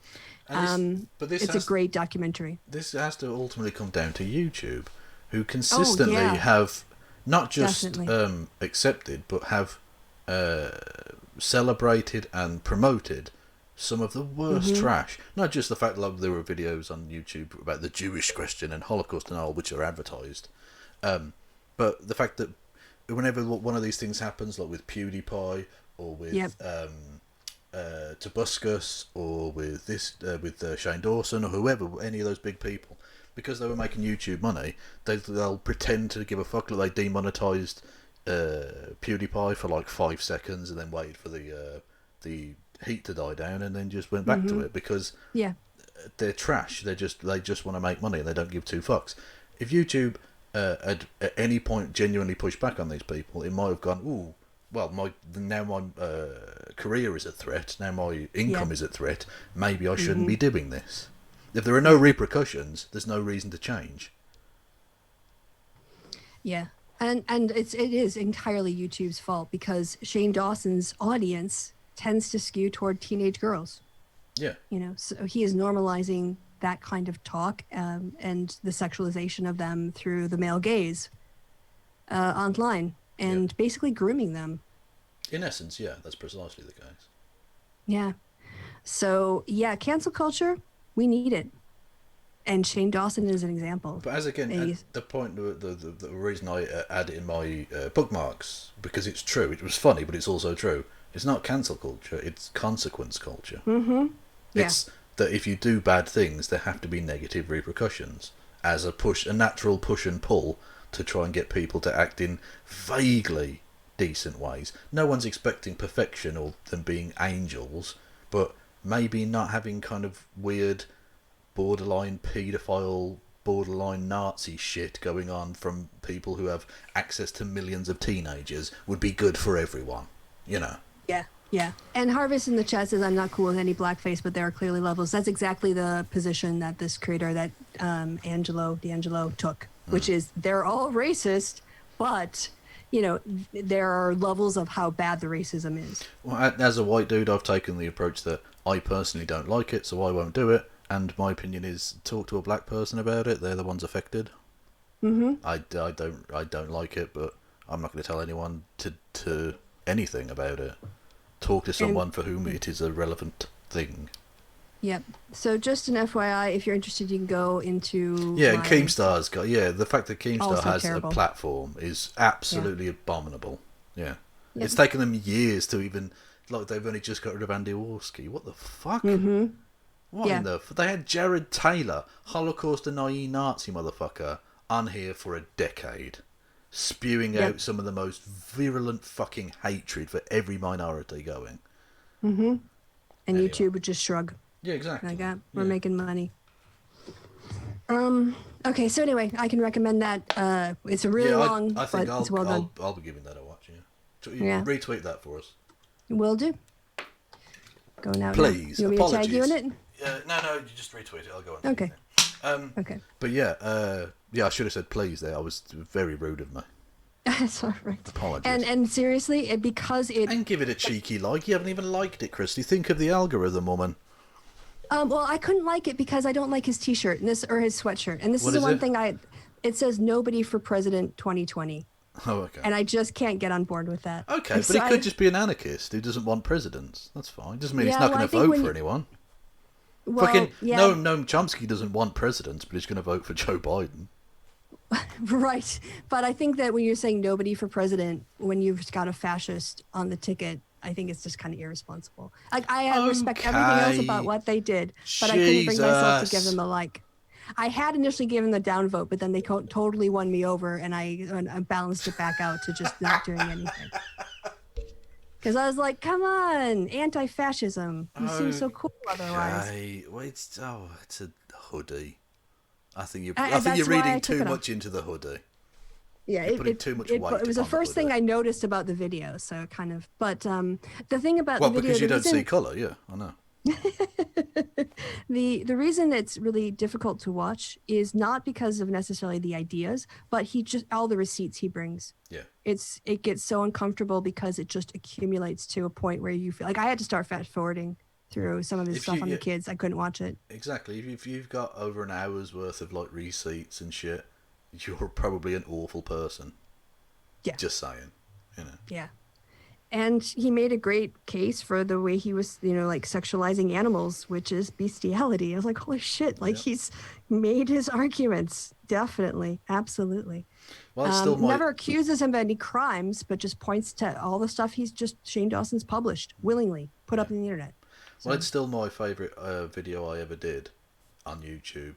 Was in response to there was he wasn't arguing necessarily in favour of bestiality, but when Millennial Woes at the Nazi conference in America, at the famous one, the Hail Victory thing that Richard Spencer had after Trump got elected, during part of his speech, during part of Millennial Woes, Millennial Woes, the Scottish Nazi twat, during his speech, he started arguing in favour of bestiality, but not. He was saying it's degenerate and wrong, but there's no reason to be against it. Like there's no good argument you could put up. Seriously, I've had this discussion with people, and I thought that's mental. So what I did just to troll him was I put out that video, the clip of him saying that and going, do you fuck dogs? Just so I could call the video "Millennial Woes Bums Dogs." And that's still my favourite video ever, because I know he watched it and I know it annoyed him. I remember when Destiny got in some trouble because I think, let me be the most charitable framing of Destiny's position on this, which is my understanding of what he was trying to communicate. You can't, not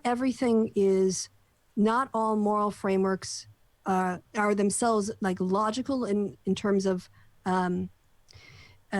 you can always present a logical moral argument for or against something. And the discussion was incest. He was saying like two people who are related, who don't plan to have kids and whatever else, but they're related. Like, why should that be illegal? And I think what it comes down to is there's an innate revulsion reaction that we have to that, the revulsion of incest.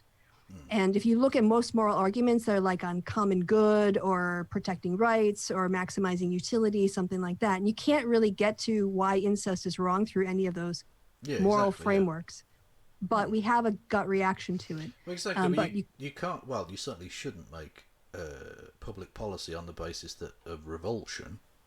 There should be a reason for it. Correct.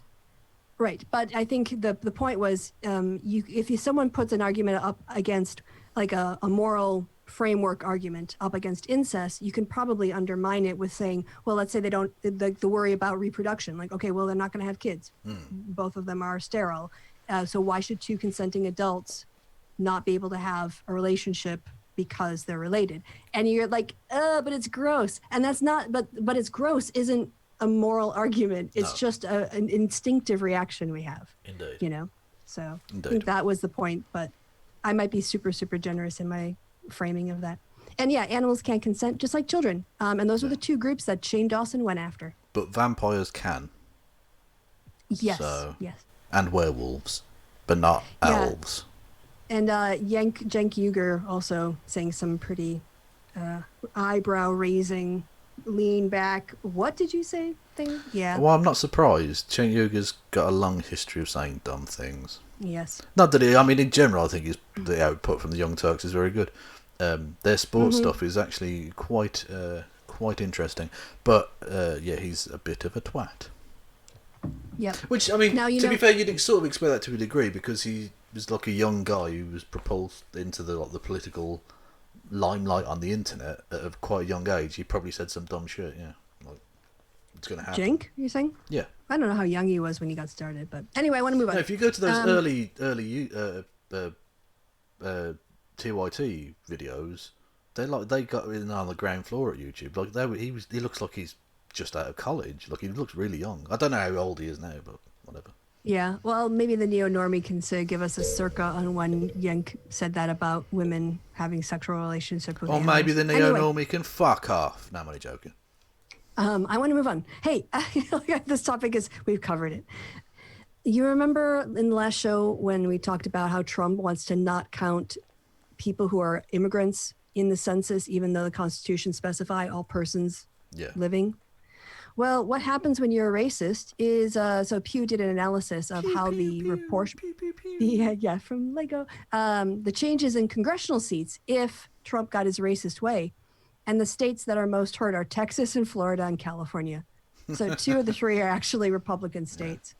And then Minnesota, which tends to go blue just on population, would go up, as would Alabama and Ohio. Well, I don't know if there's any legal precedence for this in United States history, but maybe those southern states that would be affected by that could come to some sort of compromise where immigrants were counted as maybe, I don't know, 3/5 of a person to try and sort of balance it out a little bit. I don't know. Is there any precedent for that? I don't know. Unfortunately. Yeah, good point.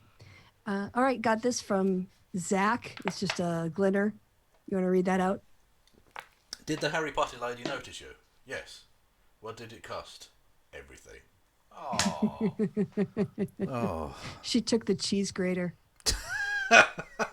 Yeah, look, he's, for all of his looks, I just imagine Graham Linehan having to clean his shitty boxes in the sink. I just think this he's picture... cost him everything. He's just, this wasn't worth it. This picture and then that tweet, she took the cheese grater. Yeah. They were just... God. Okay. That was I wanted to document my stop intersex surgeries, and then also just some information on why more parents are rejecting intersex. Did you not take a picture of the stop intersex surgeries? I didn't. I went to just get milk for my coffee. And you didn't have a phone on you? No. I'll get it. What if someone had phoned you? What's the point of having a mobile phone if you don't take it with you places? Well, God. I went back. This is a joke from Tony Poznacki here, but I thought it was pretty funny. You want to read up the official lineup for the speakers at the Republican National Convention? Okay. Obviously. Scott Baio, Tommy Lauren, Tamima Laurithan, Antonio Sabato Jr. I don't know who that is. I don't know who that is. Well, let's look him up, Kristi. Go on. Okay. Type in Antonio Sabato Jr. Neo-normie got back. It was 2012, 13, and 17. So more recently than you might 17 is, yeah. Well, actually, they're all too recent. But yeah, I mean, look, I'm not trying to defend the dude. I'm just saying he was quite young when he started. Okay, apparently he's an Italian-American former underwear model. The Republican candidate. So for U.S. Congress against incumbent who? Oh, I already moved. Some Democrat. Julie Browning. Julie Brown. Yeah, who knows? Okay. Oh, I wonder if he was on The Apprentice. No, but he was on Dancing with the Stars, which is our Strictly. Okay, keep going. Yep. A bedazzled swastika. Ted Nugent, which is basically the same thing. A 50-gallon bag of shit. That's for Carl. Yeah. Yeah. Sarah Palin, which is basically the same thing. Ann Coulter with boyfriend Satan, Diamond and Silk, an AR-15, a Confederate flag, and Nestor. I don't know what Nestor is. I don't know what either. it is. Well, we know what we need to do, don't we, Kristi? Yeah. You like to do that. Yeah, that's all right. I don't mind. As long as I don't have to type. You're such a lazy bastard. Oh no, my I don't God. Like it's a town in Germany. They help fight the centaurs. Oh, okay. It's a rug. Greek mythology thing. Okay. Maybe. So, yeah. All right. Anyway, some inside jokes there, I guess. Okay. Well, fucking Dinesh D'Souza. All right. Oh, is this convicted fraudster, Dinesh D'Souza? Felon. Yeah, pardoned felon, but felon nonetheless. We won't listen to the full 2, but let me just give you a TLDR on this, right? Okay. Dinesh D'Souza. The Dems refuse to own their racist past. Dems. Okay, let's take down all the Confederate flags, Confederate statues, and Confederate leaders' names from all publicly funded or federal buildings. Replace them with civil rights icons. Dinesh. No, not like that.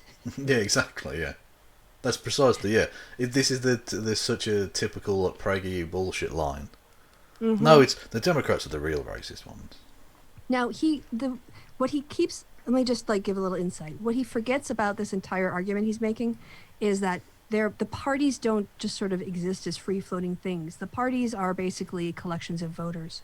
So the question is not what the Democratic Party was doing in the who was voting for the Democratic Party in the 19th century versus who they were voting for in the early part of the 20th century, and then when it switched. So he's just saying there was never a big switch, apparently. So we'll listen to him for the first. Apparently, Nestor is Matt Gaetz' adopted Latino son. Oh, who right? Yeah. Was that? Was he named after the Greek mythological creature? I don't know. Or maybe he literally adopted a mythological creature from ancient Greece, which would be amazing for Matt Gaetz if he did. He would still be a douche, but it would be interesting. Yeah. Thank you there to Tartan. I'll just leave it at that. All right. Incoming twat. Hi, I'm going to make a few more videos on the big switch because this has become absolutely central to the narrative of the Democratic left. It's now increasingly clear that the Democrats are responsible for the slave plantation. They were the party of slavery, both in the North and in the South. They were the party of segregation. They were the party... But apparently, according to some people, slavery was good for the blacks. So, you're welcome.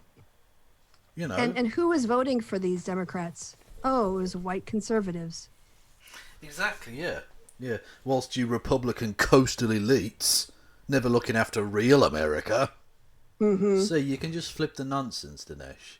It's gibberish, and you fucking know it. Also, if it's the Democrats that are the slave, well, they're our statues, and we can take them down.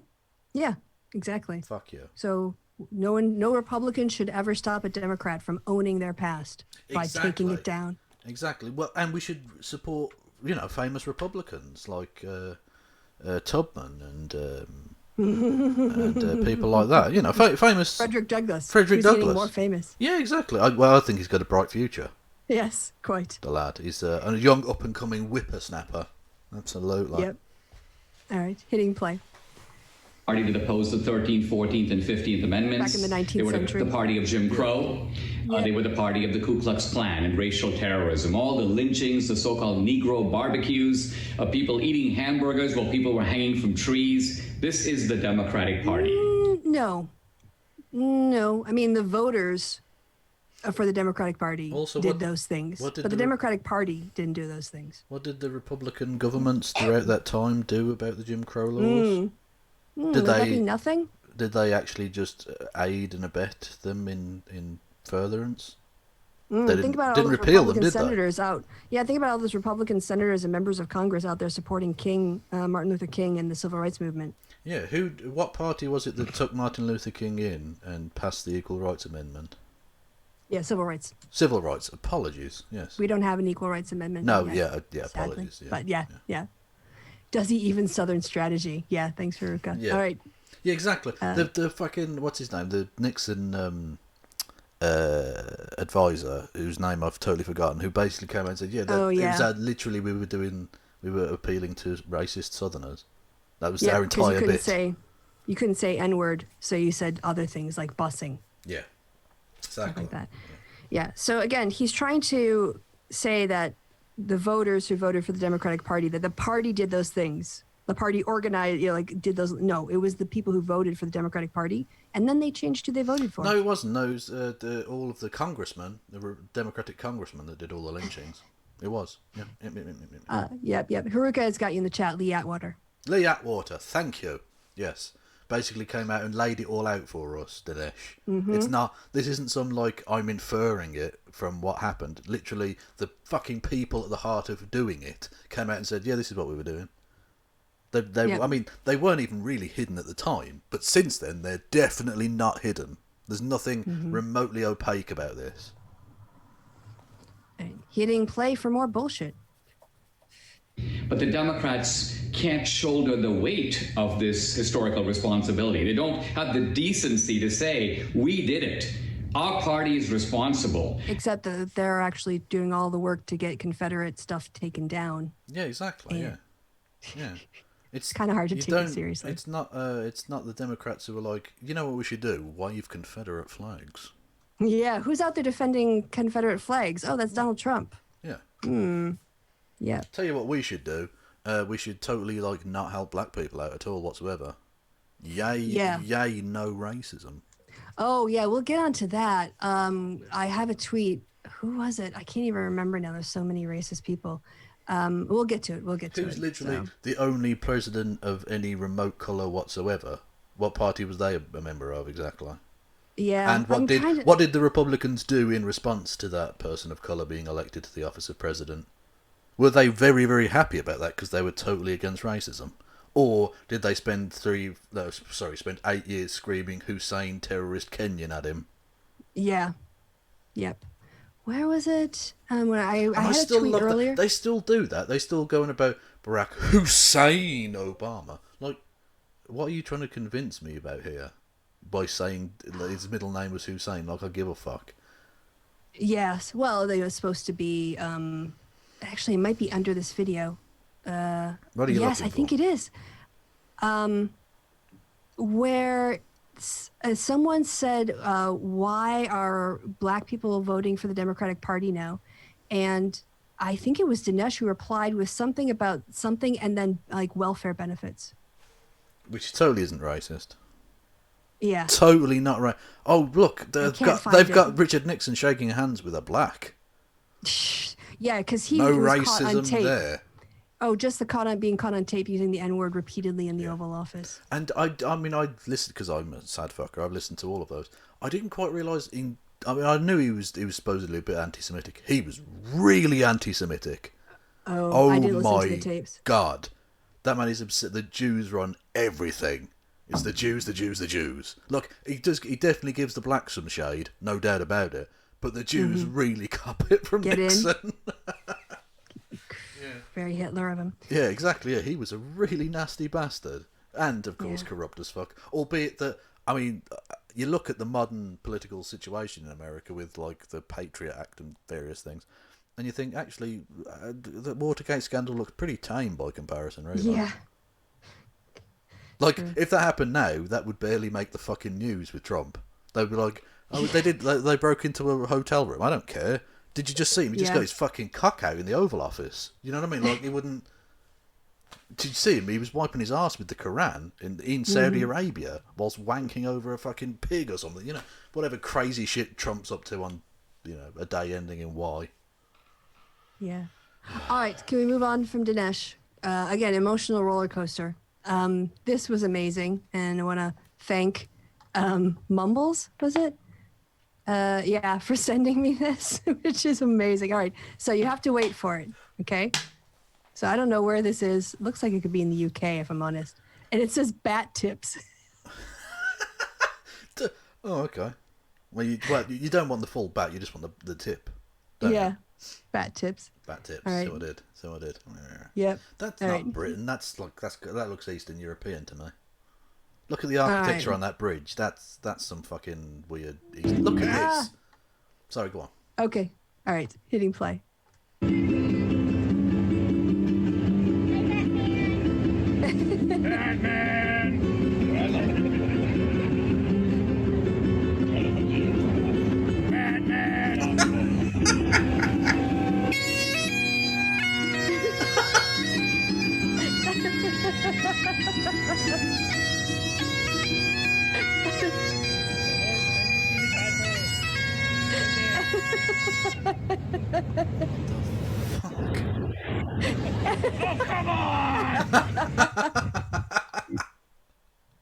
I couldn't see his hands there, so I'm not sure where that came from. Did you see the? I'm pretty sure there were flames or something. Oh, no, that was the. No, yeah, that was a. it just spunked on him. Yeah, it was silly string, whatever. Yeah, look at fucking that. Yeah, flames coming out. Yeah. Can you not see the gas canister at the back of the seat? Oh yeah, there it is. Fair play. Well, they're speaking English, so it must be in some English-speaking place. That is so amazing. Yeah, that is pretty badass. That's Edinburgh, surely. Is it? I don't know. I've never been to Edinburgh. I've been to Glasgow. That place is Oh, mental. it would, yeah, Edinburgh or Glasgow, that would make so sense. many barn pots and illiterate swans. Oh my god. Can you read? Yeah, can you read? Um, But yeah, you just changed you changed the background image for a Facebook group to that. The swans can you read cartoon thing. Yeah, Yes, I did. you did. Kristi was quite taken by that. Yeah. I was. I just think Kenny is a great phrase. Like, Yeah. it's just, yeah. Yeah, pretty much. Hit her again. She's one of those terrorist Antifa or dangerous Antifa terrorist moms. Yeah. And that's the thing, if he's prepared to treat white people that way, think what he would do if he could to like black people or Hispanic people. Mm-hmm. Yeah. All right, another video here from Brent. Oh, Toon! What on Yes. flat Earth? Yes. Keeping the schools closed. You ready? So I'll retweet it. I don't like to do it before the show because then sometimes you steal them from me. And Oh God! You're trying to keep content from me. yes, absolutely, absolutely. Okay. So I just seen on Fox News that all these people are out here boo-hooing and crying. Bubby, leave Sissy alone. But all these people are out here crying because they don't want the schools to be open. Well, my kids need to go back. I'm tired of playing teacher and babysitter and social worker and guidance counselor and lunch lady. These teachers have no idea what it's like. What, do you even want somebody like me homeschooling their kids in the first place? I don't think so. Over here and take your test. I'll do it with you. All right, it's person, woman, man, Camaro. What was the other? How are we supposed to underpay these teachers if they don't open the schools? They just don't want to go back because they're lazy. That's why. Well, I got some bad news for you, Fresh Prince, because the summertime's over. And you can be damn sure that my kids are going to be on that bus the first day. Because they need to go learn from the same type of people I'm actively telling them to mistrust. Sissy, come and get your lunch. Now sit down there and get your tablet out and type pandemic. And I can hear you crying now, it's not safe, it's not safe. Well, if the world is such a dangerous place, then why hasn't there been a mass shooting since we let the Corona-19 run wild like it's Hulkamania? And what makes you think if we didn't do anything after all these school shootings that we would do something about an invisible fake hoax that's just a great value version of the flu? Whether it's Kent State or Columbine or coronavirus, there's just always going to be an element of danger when it comes to schools. It's the American way. So today, I'm going to raise my emotional support beer to all you teachers because you're going to need it when we make you go back to school. Now get off my property. Oh, He does some good satire. he does. A couple of points to point out from the chat. As Haruka says, that cartoon is unrealistic because that Fed is marked. Yep. In the cartoon. Indeed. Yeah. And the Neonorma, yeah, I've been watching Wild Bill for America for years. The man is fucking insane. It's if you ever get a chance, you can click on any random video. It will be the most ridiculous right-wing conspiratorial dipshittery you can imagine. He's basically, imagine if Trump was just doing YouTube instead of being the president. Yes. Hey, I have a question. We've been going now for a bit. I need a comfort break. Why don't you, because we forgot to mention it last time and this time, tell people about our special thing we're going to try out with our movie review. Oh, okay. I'll do that, right. and you go for Okay. shit or whatever. Yeah. Okay. Yes. Kristi had an idea to do like movie review from time to time, and doing but not just a movie review of like a good movie, a shit movie. Now, for everyone in the chat, Kristi was like, should we ask people in the chat? We'll do that at some point in the future, but for the first one I was like, there's only one movie we can start with. So chat, I want you to guess, based on the fact that I've mentioned it in almost every fucking episode for the last year or whatever, which movie you think I would suggest to Kristi, and which is going to be our first one actually, is going to be the video, going to be the movie that we're going to be reviewing. I've mentioned it a lot of times before. I want someone to guess. It's not going to be Left Behind. No. It's a bad movie. It's like a really terrible movie, which I've referenced a lot. If you've been listening, you will know. There we go, Haruka. Boom. White Chicks. Yes, we are going to be doing White Chicks. I was into hating on this movie way before the racists decided that whiteface was a thing to be worried about as a distraction from Black Lives Matter. And the least offensive part of the movie is the whiteface element of it. It's so bad. It's so unbelievably fucking bad. It's a little bit racist against white and black people. It's sexist as fuck. It's a bit transphobic. It's awful. For those who don't know, I'll outline the general story of the film. Two black police officers played by the Wayans brothers, two of the great actors of their generation, dress up as white women in what I can only describe as really, really obvious makeup and stuff, right? It's really shit. Like, no one would ever actually think these were white women at all. And they go undercover to try and fool... is it a bank robbery or so? Drug ring or something? No idea. I haven't seen it yet. Yeah, and hilarity ensues, or at least not. That's the theory. It's fucking awful. Anyway, so we're going to be looking at that film. Kristi hasn't seen it yet. She's in for a treat. Yes. Well, you say that. I'll be in for something.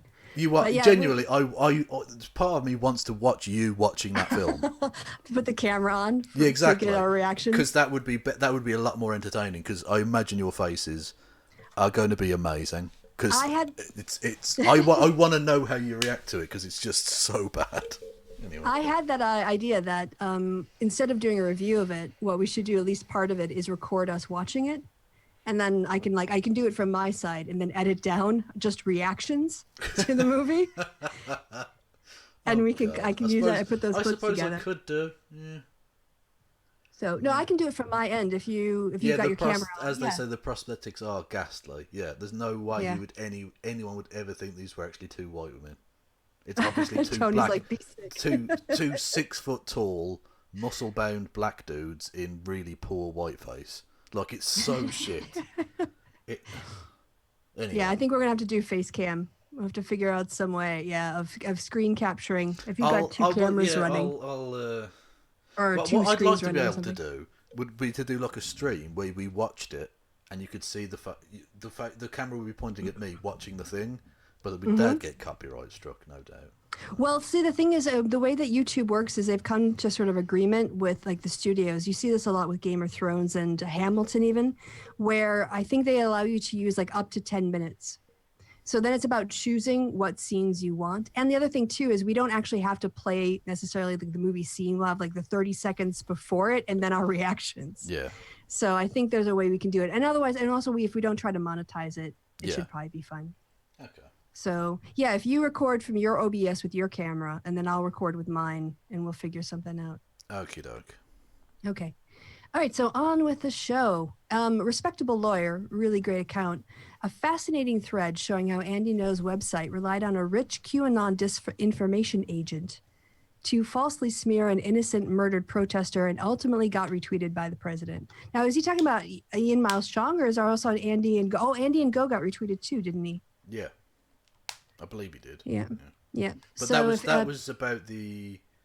Was it about the shooting? Oh, I thought he got retweeted because of the one that the... Oh my god. Go away. Sorry, my phone's going crazy. Yes. The woman who got ran over and killed. I thought that was the one. Oh, Charlottesville. Okay. No, not Charlotte. Well, no. The different one. The recent one on the motorway, as we would call it, the freeway. You know, they were blocking the road and they swerved around the thing. And the traffic was closed. Okay. Yeah. Right. See, there were so many innocent murdered protesters. Yeah, exactly. But it's the Antifas that are killing people. Yes. They're the real terrorists, not the ones that are actually, gunning people down and running them over. No, they're patriots. Yeah. Yeah, they're the Patriots. Undo retweet. That's what I want to do, and then I want to retweet it. Just so in case people want to look into that. It's too much for us to get into, but I wanted to put it up there. Oh, Madeline, John Michel Jarre. What a reference. Sorry. Yeah, I'm old. Anyway. No, it wasn't. It was like a fucking... I just had my phone in my hand playing with it, like a kind of nervous tension thing or whatever, and I accidentally set off... It was just like one of the... Alarms? ringtone things, and it was just like playing, and I was like, what the fuck? Anyway. Do you want to hear my ringtone? Well, that wasn't my ringtone. It was just happened to be like one of the that's on there as an option. Oh, okay. But Do yeah, you have if a you bespoke? no, it just rings. Because I don't care. I don't answer anyway. So fuck it. Yeah, play it if you wanna. Is it Spider-Man or some Alright. shit? Ooh, that would be cooler. There was a guy. Oh god. Go on. Look into your eyes and the sky's the limit. I'm helpless. Down for the count and I'm rushing. The fuck is that? That's Lin-Manuel Miranda. Oh, okay. He was like doing a rehearsal, and he just went, "Ah, shit," at the end of it, and he put it up on Twitter. So I was like, "I'm having that. That's going to be my ringtone." Oh, okay. Cool. There was a guy I was walking down the street, as one does, about 3 or 4 months ago, and there was a guy's phone went off, and it was the dueling banjos from Oh, that's cool. Deliverance. Yeah. But true. But that's also like Deliverance. yeah.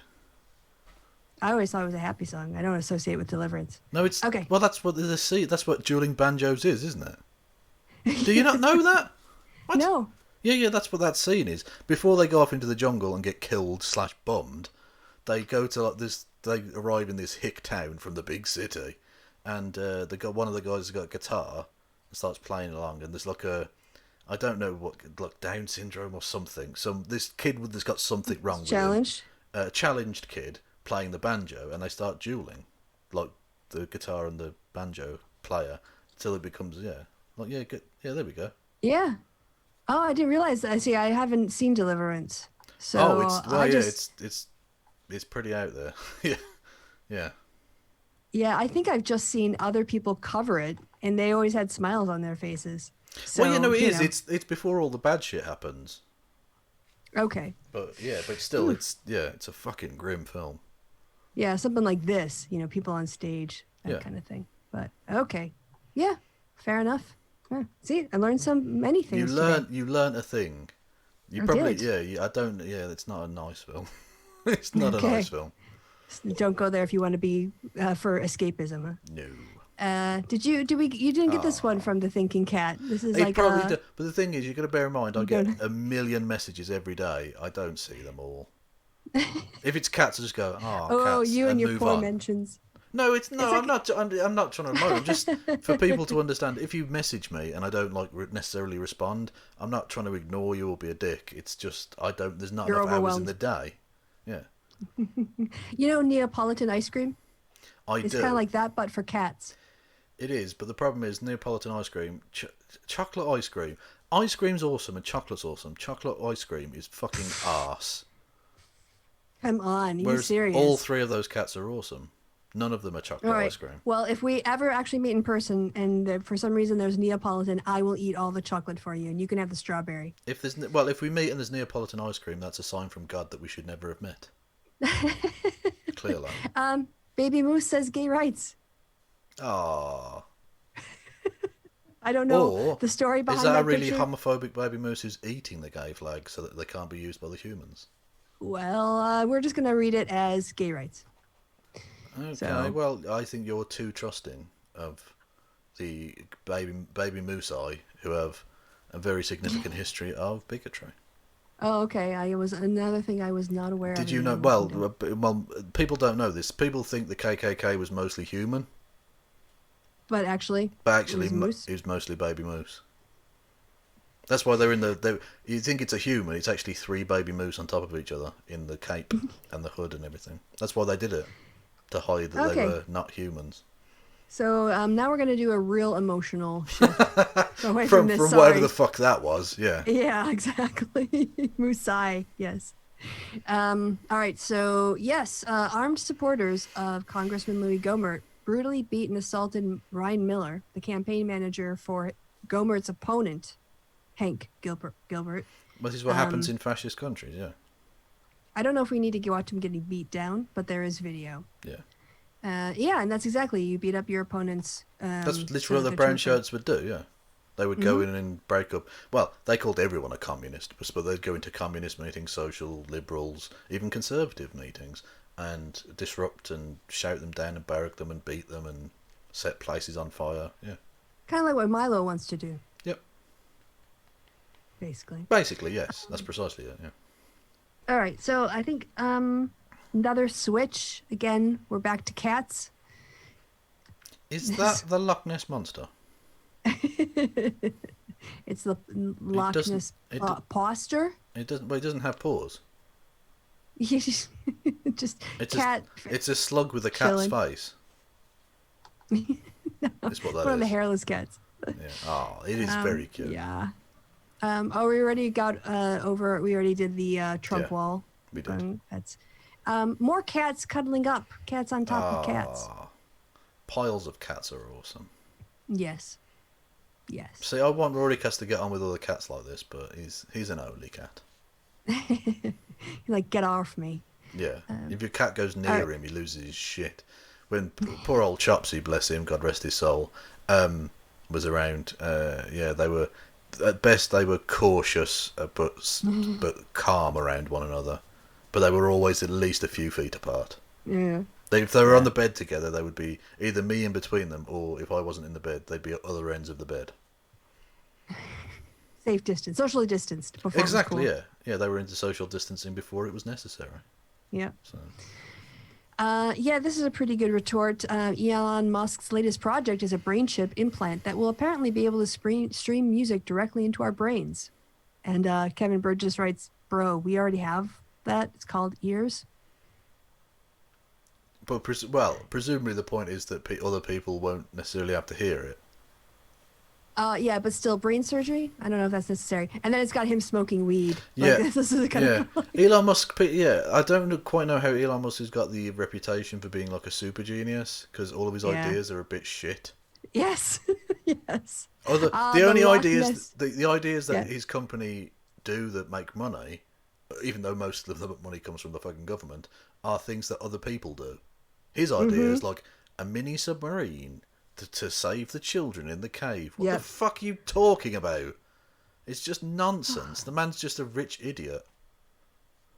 S. Pitt writes the Loch Ness meow monster for the cat. I liked it. Hey, Tom Cotton is openly white supremacist piece of shit. I am surprised. Says slavery was a necessary evil. I don't think you're necessary, Thomas. Yeah, he is evil. There is a petition to remove him, but I mean, he's just really going full KKK. Yeah, not even trying to hide they don't, because the conservatives that have always been fascist, and again, I'm not saying all conservatives are, but there are lots of fascists who've basically thought, well, the only way to be involved is to be a conservative, so that's what I'll do on the outside. Now realise they don't need to hide it anymore. Yep, yeah, they just drop the mask. Yeah, with the full white supremacy out. And I think, I think it was Kristi's got a great new video, which I do a little bit of voice acting on, by the way, me and several other people, about slavery. And she talks about white supremacism and the idea that, oftentimes when I talk about white supremacy, I'm not necessarily saying the person believes in the inherent, I mean, it might go with it, but the inherent supremacy of white people. What I talk about with like a Tom Cotton is that he wants to make sure that whites are holding power in a supreme way, and that it's always white people making the important decisions. Yeah. Well, yeah, that's why any remote pushback has to be fought against. Anything, even a black person in a movie, anything. Yes. Because white people have to be the cultural and political hegemon. Yes, they have to be the center of everything. Yeah. Indeed. Yeah, especially cis guys. Indeed, yeah. To Darius in the chat, did Rory miss Chopsy? A little bit. He was a bit nonplussed at first, but he got used to it because for most of his life he's been an only cat. So he just fell back into the routine of him being on his own. He's always been. He's a wistful character. in many respects. He's fine with his own thoughts. Yeah, you didn't like sharing you. Okay. Warning ahead. Wow, what the fuck did I just say? All right. Now, you people, I just want to say, I'm going to give you more warning than I had. You might not be able to unsee these images. Well, you These didn't things are give gonna me fucking warning. Well, I was... Yeah, but you would want to look no matter what. Well, yeah, I'd rubberneck at anything, yeah. So, there is no nudity in this, but again, it's going to be burned into your mind's eye forever. So, if you are listening, if you're watching, maybe just turn it into a podcast as we do these bits, because there's at least 2 pics. So the first one is this guy, which... Bill Nye has lost the plot. I was thinking, who's the guy who's the police inspector? Bill Nye. I was thinking Bill Nye, the science guy, but you're talking about the British actor. Bill Nye, or however the fuck you pronounce it, yeah. Yes. Yeah. Yes, I was thinking Bill Nye, the science guy, which also would maybe sort of work, but yeah, Bill Nye works a lot better. Also, move over, peers. We've got a new lad in town. In my quest to fuck the most crazy old people. Well, and you could actually see the reaction we're all having in this woman's face, which is like, she's like, what is doing? Yeah, it's supposed to go on your face, and clothes are supposed to cover the rest of you. Really? Do you like?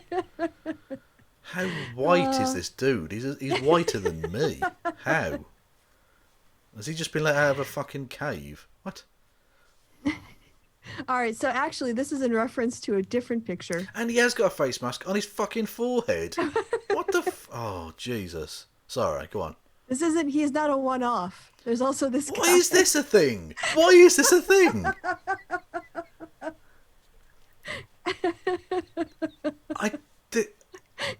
This is not normal. How did we survive as a species? I don't know. How have we made it to 2020? I mean, I'm not convinced we'll make it past 2020. Despite our best efforts, yeah, I guess. That's...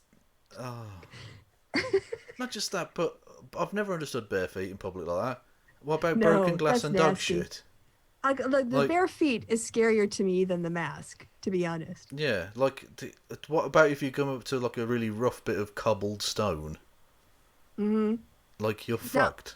When I do the naked sauna area in the local spas where I go, like I'm getting in and out, there's places to wash, and you have to of course take a shower before you get in, and you shower before you go out and stuff, and it's safe. But you don't know what dog might have peed there or who vomited there last night. Yeah.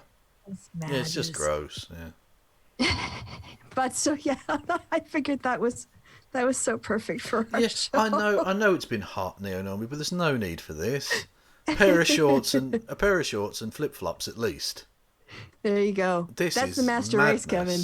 He's got 2 masks on, one on his cock and one on his foot, on 2 of his 2 heads, but not on the appropriate part of his top head. It's amazing. Oh, the master race, Kev.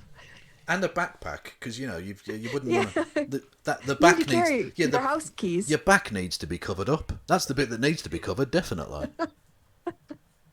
It's like these people, naked ramblers with a hat on. Oh yeah, because you wouldn't want to get cold, dickhead. No. Well, you lose a lot of heat through your head. Well, put a jumper on. Oh yeah, Facebook censors an anti-Trump video because it has negative Trump content. So I just tagged in the better discourse. Here's more cancel culture for your conference audience of 15 chuds. Yeah, exactly. Paying $350, fucking losers. Yeah, but you can put up an advert on Facebook saying, "Yay, let's have more stormtroopers," abducting American citizens. Woo. That's fine. Yep. Trump decided to get into a fight with the Reagan Foundation. Naturally. Yeah, as you do, because that's why you win over Republican voters. Yeah, it's not like they're literally the only people who support him at the minute. Well, not the Reagan fan, Republican hardcoreists. Whatever. Yeah.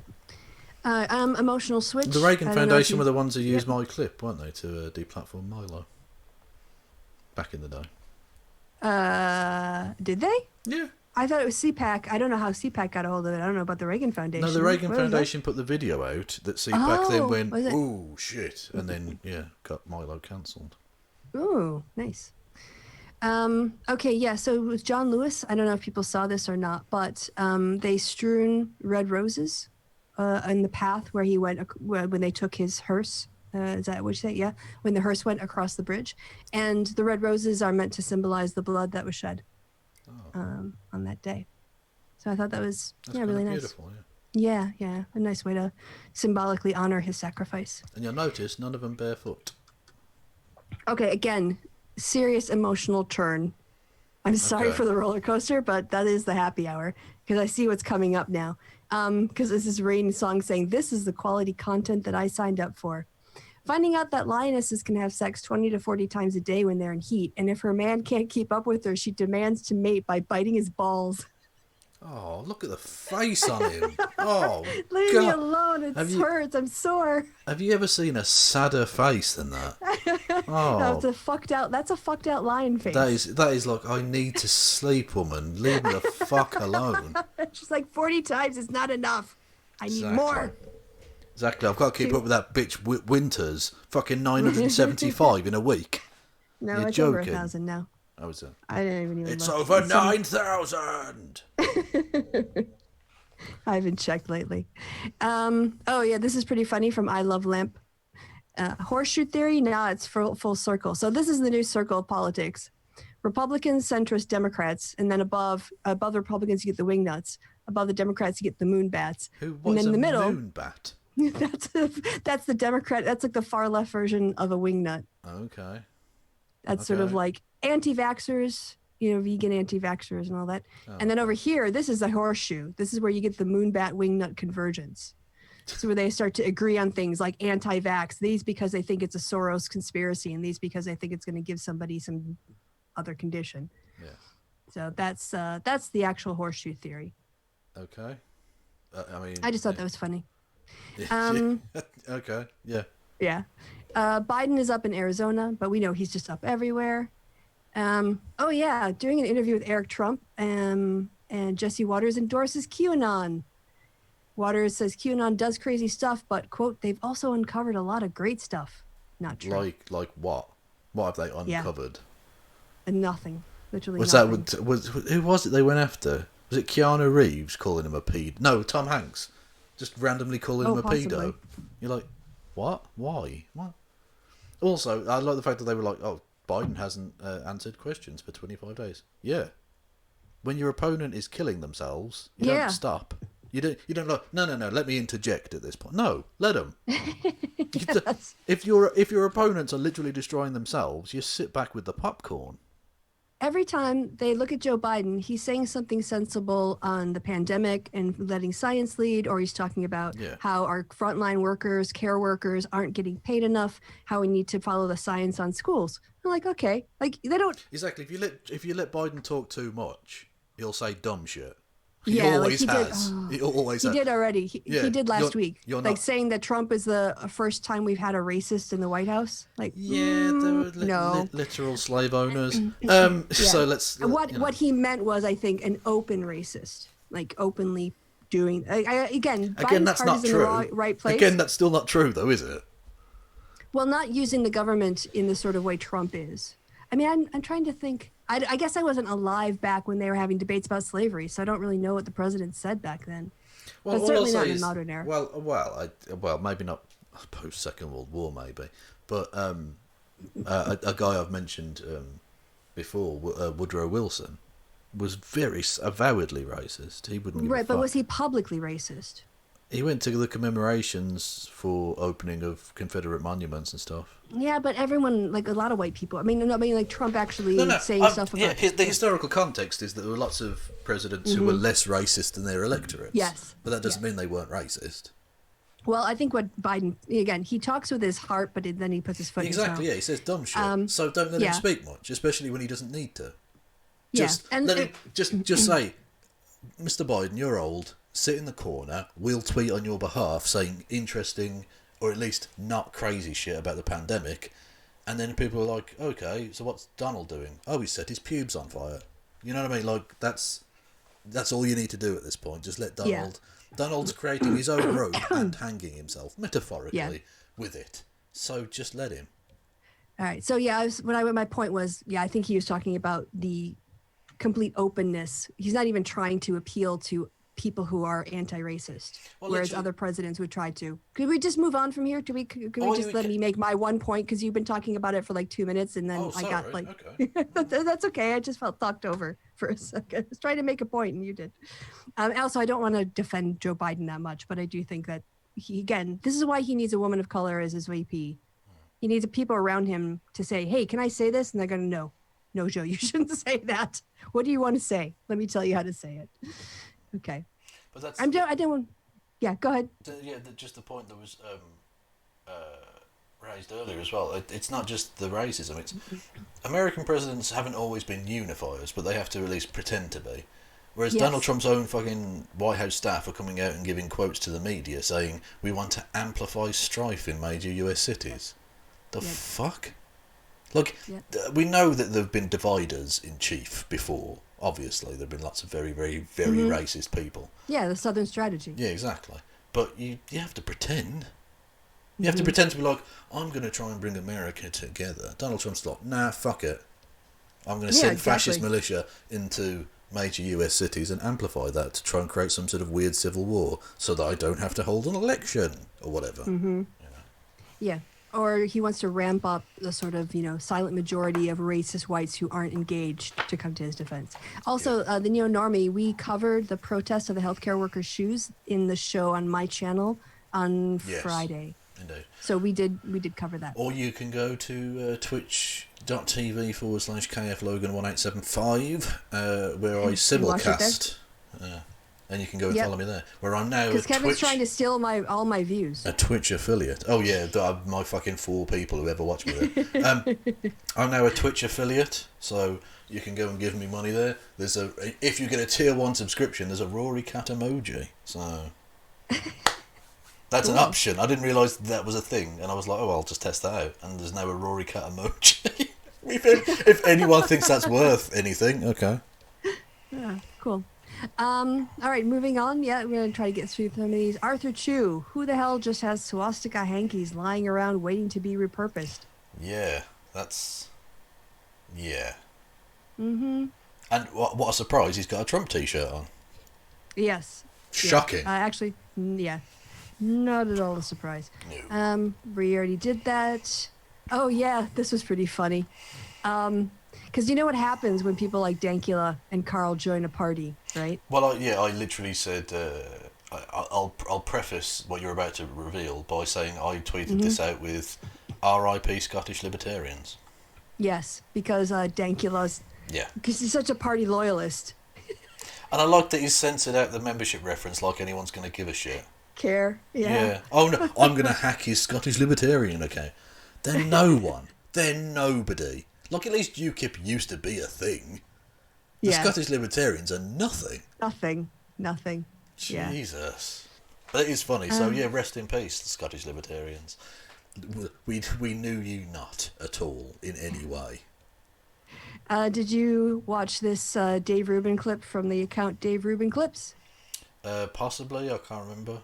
I think I'll probably... Because I did a stream literally to one of Michael Brooks on my Twitch thing. Which again you can go and follow it. I did a thing where I went through the Dave Rubin Clips account and watched loads of the videos and just dunked on him. Oh, okay. Because Michael Brooks liked to dunk on Rubin. He did a good impression of Rubin as well. True. All right, well, let's hear... He did a great impression of loads of people. Sorry, there's a slight lag. Apologies. Oh, okay. That's what's going on. That would make more sense as to why I start a sentence and then you interrupt me. It's because of the lag. We've gotten rid of a lot of the lag, but maybe we've been pretty demanding on you've got 2 computers running after all, and I've got video. No, I think just sometimes the Zoom's not perfect, and that's fine. And it compared to the lag we've had before, we used to have like a 2-second lag. You can't have a conversation. It's ridiculous. No. Might as well just like tap things out or do smoke signals. Yeah. Okay. What I thought this show was always needed was more carrier pigeons. There you go. Yeah. That's what we need. Oh, it sounds like I have to turn this up. Okay. Rubin on how Trump is actually doing better than in the polls. I think what people are going to the street. What, in California? Fuck off. Yeah, just exactly. fuck off. All right, let me hit play. Because I'm telling you, just walking my dog around the street, a lot of people are coming up to me and saying, I've been a Democrat my whole life. Don't tell Ian Miles Cheong you've got a dog. And I'm buying a gun. Sorry, what? Don't tell Ian Miles Cheong you've got a dog. He'll call you a beta. Okay. Do you remember? Was it last Yeah. show? Yeah. Oh, yeah, the betas, because someone took a picture with their dog. Yes. Yeah. I'd forgotten until you reminded me. Yeah, having pets is beta. That means virtually everyone is. Like, what the fuck? Anyway. Also, if people recognize Dave Rubin, it's because they watch Dave Rubin. They're going up to him because they know who he is, which means this is a selection bias problem. So the tiny handful of fucking idiots who know him were like, oh, yeah, I'm going to vote for Trump. But they always were. Yep. There's no way they're going up and going, I was a lifelong Democrat, and now I'm voting for Trump. Fuck off, Dave. And these rowing hack twats do this at every election. If every single time they said, oh, I was a lifelong Democrat and now I'm going to vote Republican, there'd be no more Democratic voters left by this point. There'd be none. Yeah. I think they might be lying. I think Dave Rubin and his ilk might be making shit up.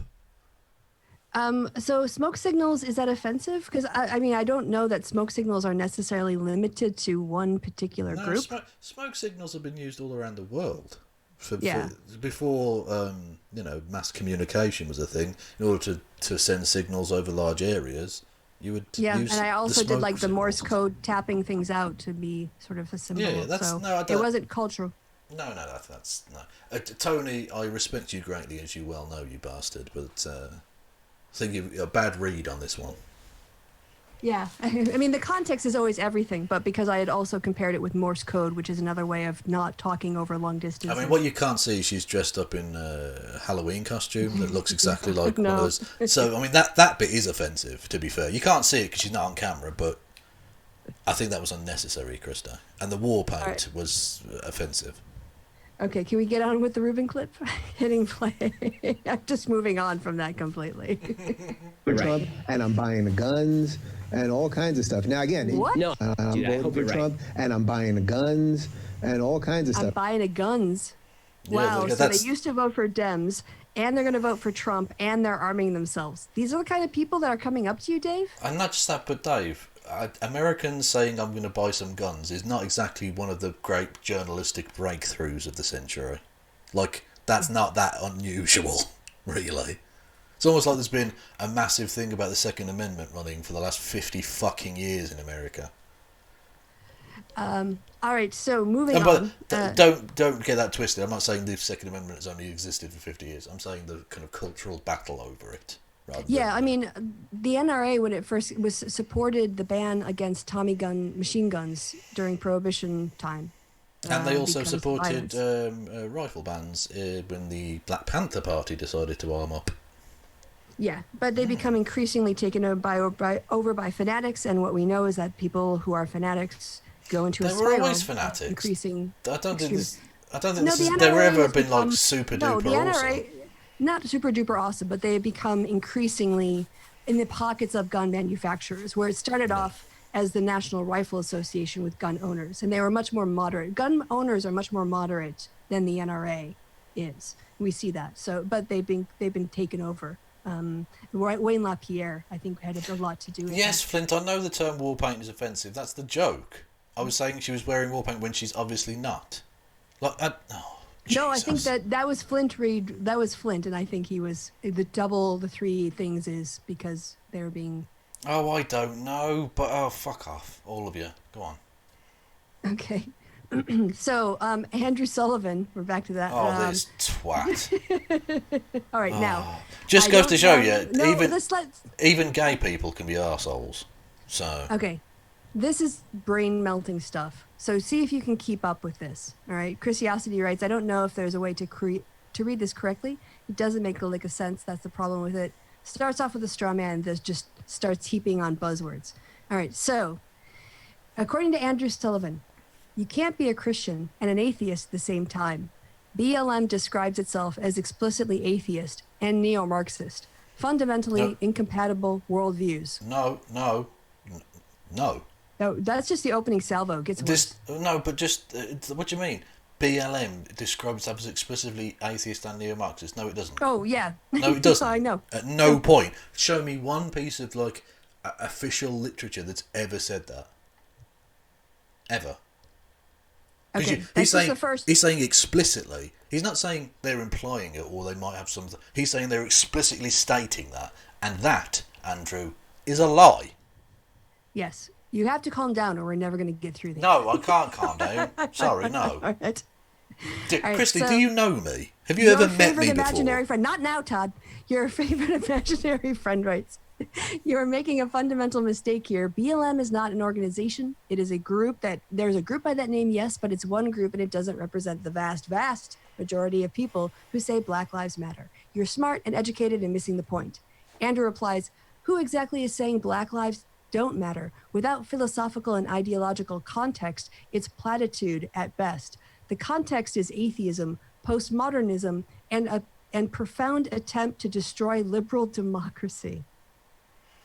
Who's saying Black Lives Matter? Well, the people who were celebrating, what's his name? The one who was gunned down by the Hicks. You have to narrow it down a lot more than that. The ones that chased him in a car when he was supposedly out jogging, but he'd been to a building site or something. Oh, yes. I don't remember his name. I feel terrible. The people that were celebrating that young black man being murdered, they seem to be pretty explicitly saying Black Lives don't matter. Mm-hmm. Yes. All the people saying all lives matter are saying Black lives don't matter implicitly, you know? And they're saying, oh, we don't want to notice your stuff. Okay, anyway. Jim writes, are you suggesting that 5,000 people in Portland carrying BLM signs and wearing BLM t-shirts are all atheists? And Andrew writes, yes, or they don't understand the organization and philosophy they are unwittingly endorsing. Well, as the CEO of Black Lives Matter, as well as the CEO of Antifa, which I'm both, because they're both proper organisations and not loosely associated groups of people. They're definitely both organisations. I can, definitely atheist. Yeah, we're all. There are no. That's the thing. But black people in America are well known for not being religious. No, definitely high levels of irreligiousness in Black community. The Reverend in the name Reverend Martin Luther King was sarcastic. Yeah, or Sharpton. Or Sharpton, It's a traditional thing. They pretend to be preachers, but it's like a kind of performance art piece. Yeah, they have churches and they do services, but they don't actually mean it. Well, they go in there to plot the downfall of Western civilization because they're neo-Marxists, obviously. Ahmed Aubrey. Thank you very much. Yes, yeah. That's the thing. There are so many black people being murdered in America. It's difficult to remember which one's which, which is phenomenally depressing. Yeah. Yes. Also, Flint says, "Calm your tit, Kev." Does he think I have a singular tit? Does that mean he thinks I have a left or a right? Or does he think I have one central super boob? Flint says, my daughter says she will only ever call one tit as the other one is her party boob, apparently. You have a weird daughter. And she sounds amazing. Good luck to her. All right, so here we go. Andrew Sullivan. I'm saying that Christianity and critical race theory, which is the core philosophy of BLM, are diametrically opposed and rooted in utterly different views of the world and human nature. You can't practice one and be part of the other without incoherence. Oh, God. What's incoherent is that claim. Yeah. For a start off, you can be either a Christian or an atheist and take the same view of human nature. Mm-hmm. That's not, human nature isn't. Sorry, Cyclops tit in the chat has distracted me. Thank you, Erin. That doesn't necessarily affect either the view of the world or of human nature, because I was always pretty left-wing and pretty socially liberal when I was a Christian, and I am now. That doesn't change now that I'm an atheist. Like, it's such a fundamental misunderstanding of what atheism even is. Like, it's not a worldview in of itself at all.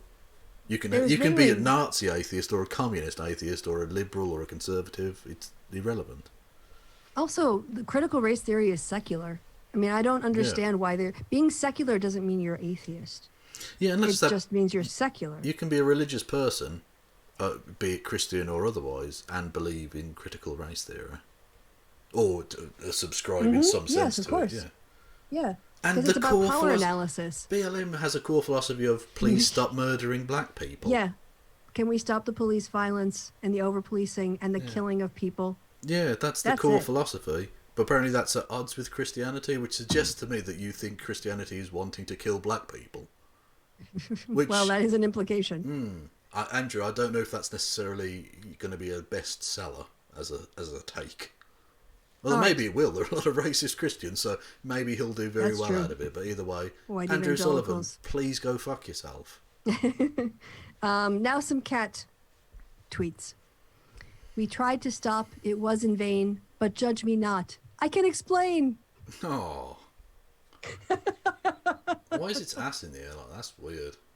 I think they're just cuddling or playing or something. Yeah, we've all been there. No, we were just cuddling, honest. Yes. When you're talking to the girl's dad. Yeah, honest, we were just cuddling. Please put the axe away. All right. I ate some ham. I lost control. And now I am a sausage roll. Oh. Oh. That's a tube cat. Yes. I had to stop after 3, but I thought we would need... There's a whole count of this. Well, they're not all haikus or poems, sadly, but... Okay. I do a bad. I get accused. Please don't be mad. I just got confused. I'm just confused. Oh. Is that Steve Shives' cat? It's Curious Zelda, but no, I don't know that Steve's cat has their own account. Artie needs an account. They're the real yes. star of the show, after all. All right. Hey, look at this. Paramilitary agents actually shouting behind, leave no evidence behind. Or shouting out, I should say, leave no evidence behind as they clean up their crime scene. So here we go. Yeah, picking up shells and stuff, yeah. Yep. Leave no evidence behind! Leave no evidence behind. Well, that's clearly the actions of someone who knows they're definitely not committing severe crimes. Yep. Yep. Okay, we were all waiting for this. Yeah, she's back. Yep. Have you watched this yet? I haven't, but it's a pretty standard format at this point. Oh, but she does a good. She adds something to the piece. Don't get me wrong, but I know what's coming because it's how to cognitive. So I know roughly. I know the thing she's going to be mouthing. Yeah. Sometimes she would just do Trump straight. I like it better when she throws in reactions and other characters. I think that makes it a bit funnier. But anyway, this is a great one. So here we go with Sarah Cooper. Because he hasn't taken any cognitive tests because he couldn't pass one. I actually took one when I very recently when I was the radical left was saying, "Is he all there? Is he all there?" And I proved I was all there because I aced it. I aced the test, and he should take the same exact test, a very standard test. I took it at Walter Reed Medical Center. In front of doctors, and they were very surprised. They said, that's an unbelievable thing. Rarely does anybody do what you just did. But he should take that same test, because he hasn't taken any cognitive tests because he couldn't pass one. Not just that, but it shows you how... I mean, we didn't even really talk about it, but they did another one of these interviews. The person, woman, man, TV, camera interview that he did with whoever the fuck it was. The takeaway from that, which I didn't even get at the time, but the takeaway from me, for me with that, is how far America has sunk. Because Trump's boast was, and he literally said, "I'm cognitively there." Imagine that. That's the boast of the man who is the most senior, powerful figure in your country, and his boast is, "I'm cognitively there." And we have no question as to why he's bungled the pandemic reaction. I mean, I think, personally, America, no matter how low your expectations of life are, you can definitely do better than someone who's just cognitively there. Yes. I think you need to demand a little bit more of a president, myself. Like, I mean, don't get me wrong, as a baseline expectation, cognitively there is definitely on the list, but it's literally the bottom of the list. Yes, it's a minimal acceptance. Yeah. It's the starting point. Really, it's not the peak. It's not the apex. It's not the exactly. It's not the Yeah. All right. Anyway, this is another one of those. And thanks, Mike Suchberry. Look away now. Look away now if you don't want this mental image burned into your brain, and you might accidentally recall it unintentionally in years to come. If this is another set of testicles cupped by a mask, I'm going to be angry, Krista. No, this is totally his sex face. You ready? Go on then. Oh no. Imagine that pounding away at you. Oh, good lord. Oh no. Just take that away. That doesn't need to be a thing. All right, so let's go ahead and look at cats in a bath. Palate cleanser. Yeah. Yeah, just have a lick. Lovely stuff. Yeah, I can't believe that they are just so calm in the water. Yeah, Rory cats. I that's what I do to get him away from stuff. Is I'll flick bits of water at him and he'll run away. No, get off me. Oh yeah, okay. Again, emotional roller coaster. A longtime staffer for GOP Rep Vern Buchanan out of Florida, of course, died from the coronavirus. He's the first known congressional aide to die from the illness. It's hitting home now. Maybe they'll start to take it seriously now it's affecting them. Maybe. Actually, I did see, it must have been the Washington Post, Trump's staff is now coming in and saying that our people are getting sick. Yeah. Our people are dying. Yeah, which it is takes why, white people in the South to die. Yeah, which is why he's now saying, maybe wear a mask. Mm-hmm. And I said this from the start. Trump only cares about Trump and his success. So the fact that old people were dying, surely that, just on a Machiavellian level, you'd think he'd go, oh shit, that's my voting base. Bollocks. Mm-hmm. Let's stop it. Send all the young people out, that's fine. But the old people, put them in a bubble. Protect them. Like, you know. You'd think. They're the only group. We looked at the thing, didn't we? Was it 35 and under? It was 20% were voting for him. Yes. Yeah. Yes, if the old people die, you literally you're are really going in to trouble. get erased from the map. Like you're not going to win anywhere. Yep. You only won by 80,000 votes across 3 states. Yeah. And 140,000 have died. So. Yep. Do the mathematics. All right, so again, emotional shift here. Check out this headline. Tucker Carlson, Matt Drudge is now firmly a man of the progressive left.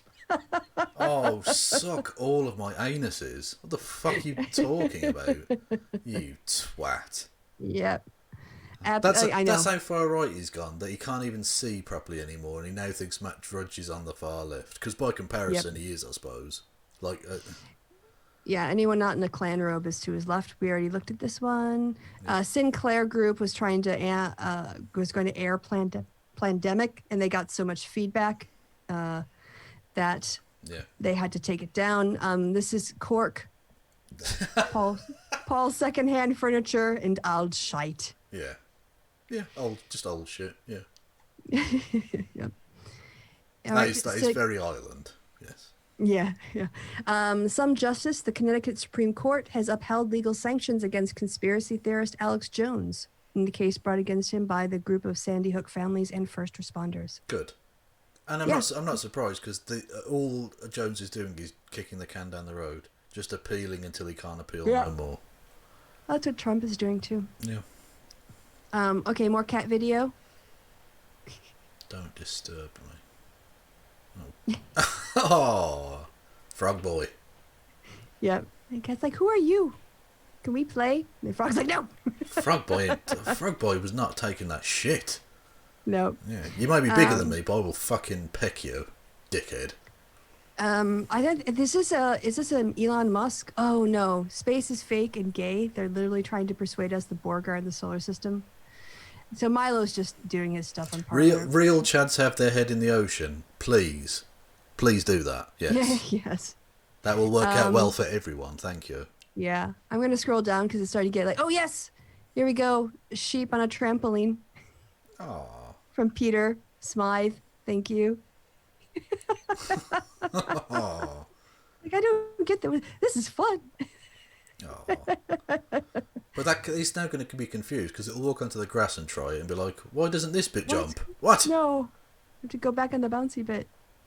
All right, again, emotional roller coaster. The Jets owner, Woody Johnson, reportedly accused of racist and sexist comments.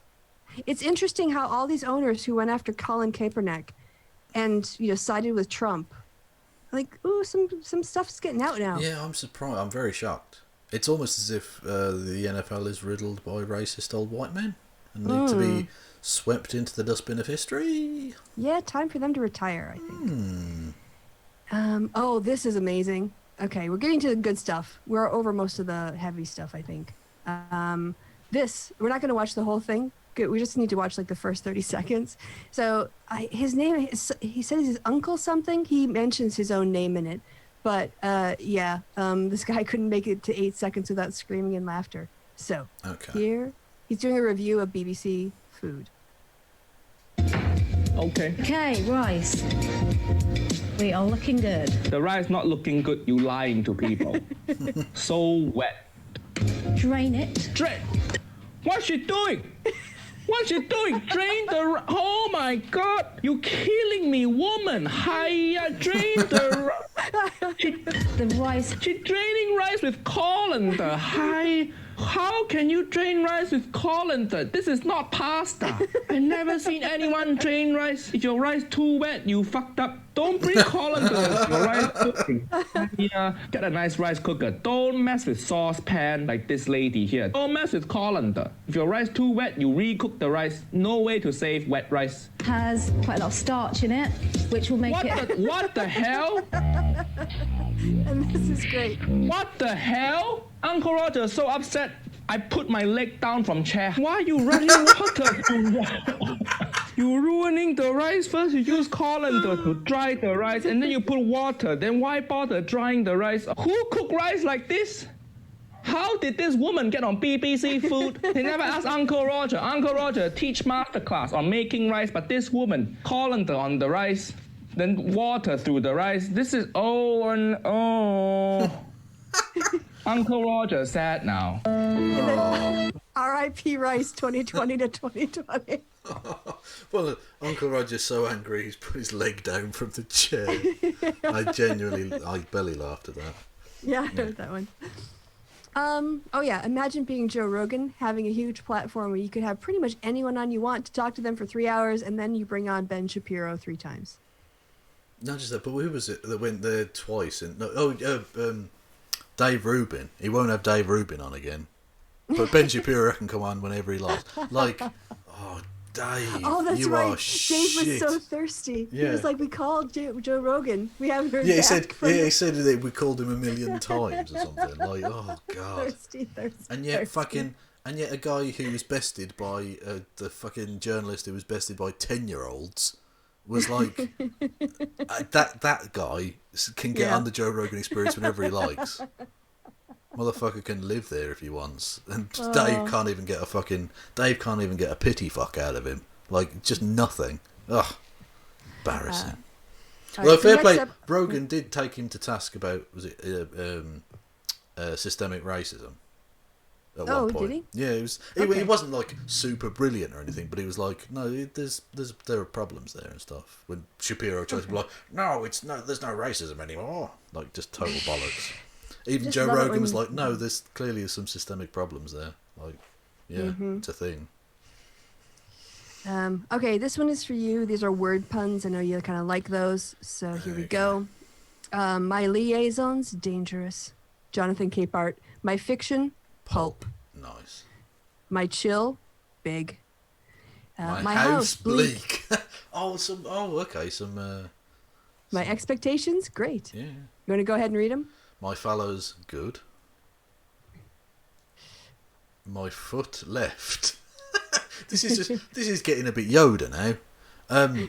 My commitment's oh, fuck off. My fever Saturday night. My roof hot tin. Okay. Oh, that's a cat. Oh, okay. I see what you're doing. Yeah. My 7 magnificent. Okay, we get the idea. So there we go. That was just fun. I thought sometimes Twitter is fun. Oh yes, this is mentioned. Did we spend enough time on the fact that a member of the Trump administration mused about pre-crime arrests yesterday? Yeah, preemptive arrests. Yep. Which is literally the beginnings of fascism. Yeah. Literally, that's how that works. Yep. If you're arresting people for doing nothing, That's abduction. Yeah, kidnapping. Yeah. I think Yeah. is a criminal term. Yeah, and that would work in law. Here, you look at this. Well, Kevin and I know Francesca a little bit. Yeah, she's back on MTV with another season of Decoded. Cool. So just a little shout out to her and congratulations. Every time she does well, I'm just like so happy for her. Andy Warski can do another series debunk. Oh no, he can't. No. You know who else I learned took on? She took on in her time when she was like getting shit on YouTube. Milo Yiannopoulos. No. She took on Shane Dawson for his blackface and stuff. Oh, cool. Oh, so Yeah. she was ahead of the curve then. She was so ahead of the curve. Yeah. Listen See, to look black at women. but look at the list of names she's just gone through there. It's almost impossible to remember them all. Oh yeah, right. Yeah, George Floyd, Philando Castile, Breonna Taylor. Yeah, Look, and that's just oh shit, who was the guy we talked about earlier? He's not even on the list. yes. I'll scroll back. AA. Ahmad Aubrey. Yes. And he's not even on the list. Yeah. He's not even on that list of 9 fucking people. Yeah. Yeah. So, yeah. I mean, I was actually more focused on Francesca, but yeah. No. Well, no, But that's yeah, really good no. news that she's back. I just meant like, Yes. so when you can't There's not remember the enough names of people, look, that's why, because there's All just would so be- many. Yeah. It's yes. horrific. To be honest, I've never even heard of Kiwi Herring. I don't know that person. Apologies. Oh, she also took on Armored. Yeah. Okay. I don't know. Did you see the Chicks video? When the Dixie Chicks rebranded? I know about that story. I haven't seen a video. Okay. Well, I won't play the whole video because copyright and everything. But let me find it because there's a part at the end that's just really kind of hit me in the gut. The Chicks, and I'm sure that they still have it up as their pinned tweet. I would imagine it's a pretty recent song. Oh, maybe not media.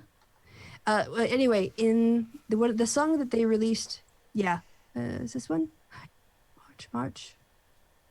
Yes, this one. All right, we won't. We'll get hit or the copyright thing, but it's basically a celebration of resistance and especially. Oh, that's a live version. That's not what I want. I want the video version. It's probably gone. Anyway, I'll just describe it. At the end of the video, as they're sort of closing out, they start to put up the names of people who've been killed by police, murdered by police. And at first, the names are like, they're on the screen for like a second and then a half a second. And then they just start flash, like just so many names. It just hits you. It just keeps going and it keeps going for the last part of the song. Well, Kristi, if you'd seen my most recent Pray Get FU video, you would have had a very similar experience at the end because I had to type out the name of every person who was murdered by the police up to, was it at fucking June the 20th or something? And it was hundreds. It took ages. It was, and it was just horrific. Yeah, you'll know then. Yeah, you'll recognize this. So we won't do the sound. We'll just do the video. But yeah, you can.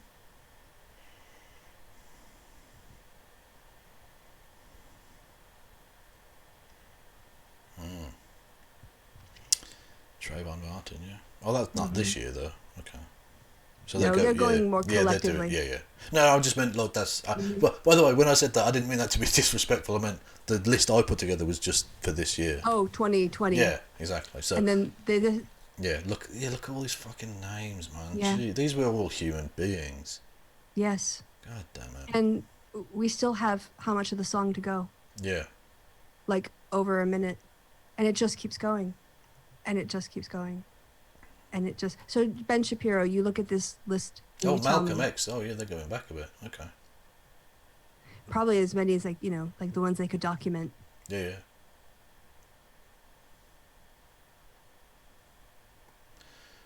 Yeah, it's fucking depressing, man. Yeah. And it's still wow, going. Look at that with the black... the dancer? Yeah. No, the one in the middle there. Look at that face paint. Yeah. That's amazing. Mm-hmm. Oh, cool. Yeah. So Awesome. super powerful. There's one I want to get to in the kind of end and a half. Oh, I thought you would like this. The Church of the Forgiving Eagle Machiavellian Communicators and Media Division have worked out a new Confederate flag. See, that's a flag I could salute. Yeah, in many ways.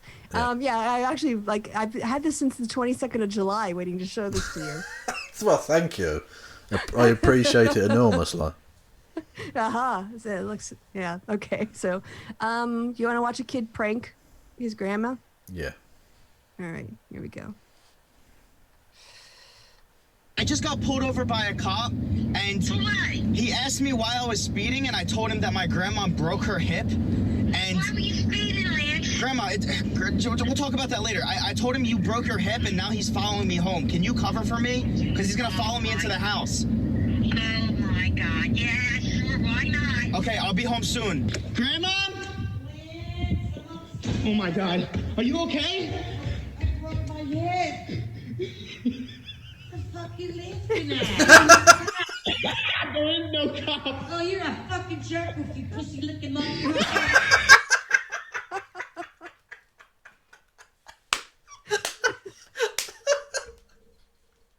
We broke Kevin. You pussy-licking motherfucker. Oh. That's his Nana. That's his Nana. Well, yeah. Oh, God. Although she was trying to sell it. Fair play to her. Oh, she was. Yeah. Yeah, she totally. I broke my hip.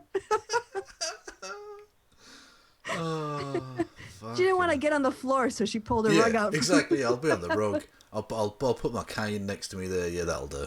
I happened to fall on the rug. Yeah. I thought you would like that joke. Today I learned an incredible fact. The Confederate general and early KKK leader Nathan Bedford Forrest died of chronic diarrhea. You want to read the top of the tweet? Sounds like a shitty way to go. Yeah, that's fair enough, yeah. Also, he wasn't just an early, he was the first leader of the Grand Wizard, I believe, is the top head honcho of the KKK. Also, that statue that we've talked about before, the one that he looks like a kind of Futurama robot on the horseback. Okay. Yeah. That's with Nathan, the weird face. Yeah, that's Nathan Bedford Forrest. Oh, he died of chronic diarrhea. That guy. Good. Did himself to death. Yeah. Yeah. Oh yeah. So after this video went viral, Fade or Ogunro sponsored him so he can go and study dance. Awesome. It's in Nigeria. Okay, cool. He's just dancing in the rain. And it brings you home, doesn't it? It's the old Einstein quote about when he was asked about his own genius, and he said, it would be more impressive, but for the knowledge that a million more of me had wasted their lives being forced into slavery in cotton fields or something. Wow. Yeah, true. Absolutely. Yeah. I've sort of butchered the quote there, but that's the basic gist of it. That around the world, if you think of all the talented people you can know in any field, there's some poor fucker in Kenya or in Mongolia or wherever who might be even better, but never had the opportunity. And that's a shame. That we need to free humanity from all of this injustice. Absolutely. So yeah, one opportunity. Oh, this is an orb of possum. That is a ball of possum, yeah. Yes. All right, there's one last one I'm looking for. This one is... don't. You can't scroll past Geraldo. I mean, look at him. All right. Look at him. Look at that. What is that creature? That's a ball of possum again, isn't it? This is two balls of orbs of possum in a row. Yeah. Well, no, we already did this, didn't we? We covered this in the last show about him saying that Trump's support of Ghislaine Maxwell, the fucking pedophile, lest we forget, was brave. I mean, in a sense, politically, he's out on a limb, so you can call it bravery or you can call it stupidity, but it's also repugnant. Yeah, I was cleaning out my bookmarks. I must have just missed this one. You can't miss Geraldo. Hello? Kristi? Hello?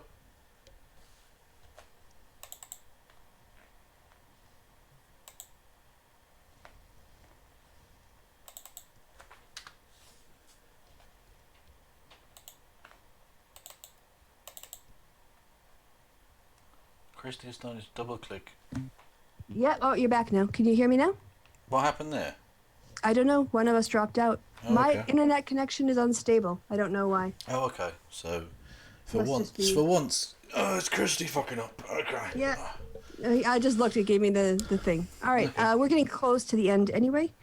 This is was a really beautiful. I think it depends on you're not monetizing this, right? No. Yeah. Transphobia is white supremacy. This person do a lovely little dance and talk about how gender is not a binary in much of Africa or in many places in Africa. Swahili tongue have no gender-specific pronouns. Trans and gender non-conforming individuals were seen as spiritual guides or those touched by the gods, similar to the two-spirit of native tribes. Yeah, well, I discussed this on a thing I did with talking about Dave Rubin, where he was going on about gender. And the fact is, our understandings of gender have varied enormously based on geographic location, cultural heritage, time. Even if you want to go just the White West, our understandings of gender have changed enormously over centuries. Understandably, things don't fucking just people don't just stay with the same ideas forever. I know that's what conservatism is, literally the point of why they do what they do, but that's never how it's ever worked. Yeah, and colonialism brought transphobia, and a lot of other imposed Western values or structures onto peoples whose cultures that didn't fit. Well, exactly. Yeah, I mean, as they mentioned in this video, the two-spirit thing that Native American folk have. There's a third gender in Indian custom as well, which I can't claim to be an expert or really understand what that is or how to describe it properly, but it's definitely a thing. It's like a third gender that exists in traditional Indian custom, which the British tried desperately to stamp out. It's, you know what it is? I just realized where it comes from in the West, at least in the Christian West. It comes from the Bible. It comes from the binary of the Hebrew creation story. Yeah, Adam and Eve, yeah. Which was totally true and definitely happened. We have evidence. Oh. Yeah, I mean... Ricky Gervais, back when he was good, pointed out, the snake caused all the problems. Talking snake, as you do, caused all the problems, fucked everything up, and his punishment was to slither on his belly. Which, I mean, that's not a punishment for a snake, is it? No, not really. You know, he must have been absolutely loving it, over the moon, thinking he was going to get absolutely fucked on by God, and God just went, "You got to slither on your belly." Yeah, all right, see ya. Fucking hell, got away with that, Jesus. More possum. Possum in the mirror. Very possum cute. in the mirror. QAnon freaking out. Oh, yes, this is really cute. We saw this one last time. No, that was different. That was the cat who was jumping. This is a little dog that also does the pose of the dog. We looked at this last time, yeah. I swear to God. I remember this one. Are you sure? Yeah, absolutely. Okay. All right, then I know we didn't get to... Oh, the cat's being taught. Oh, those cats want food.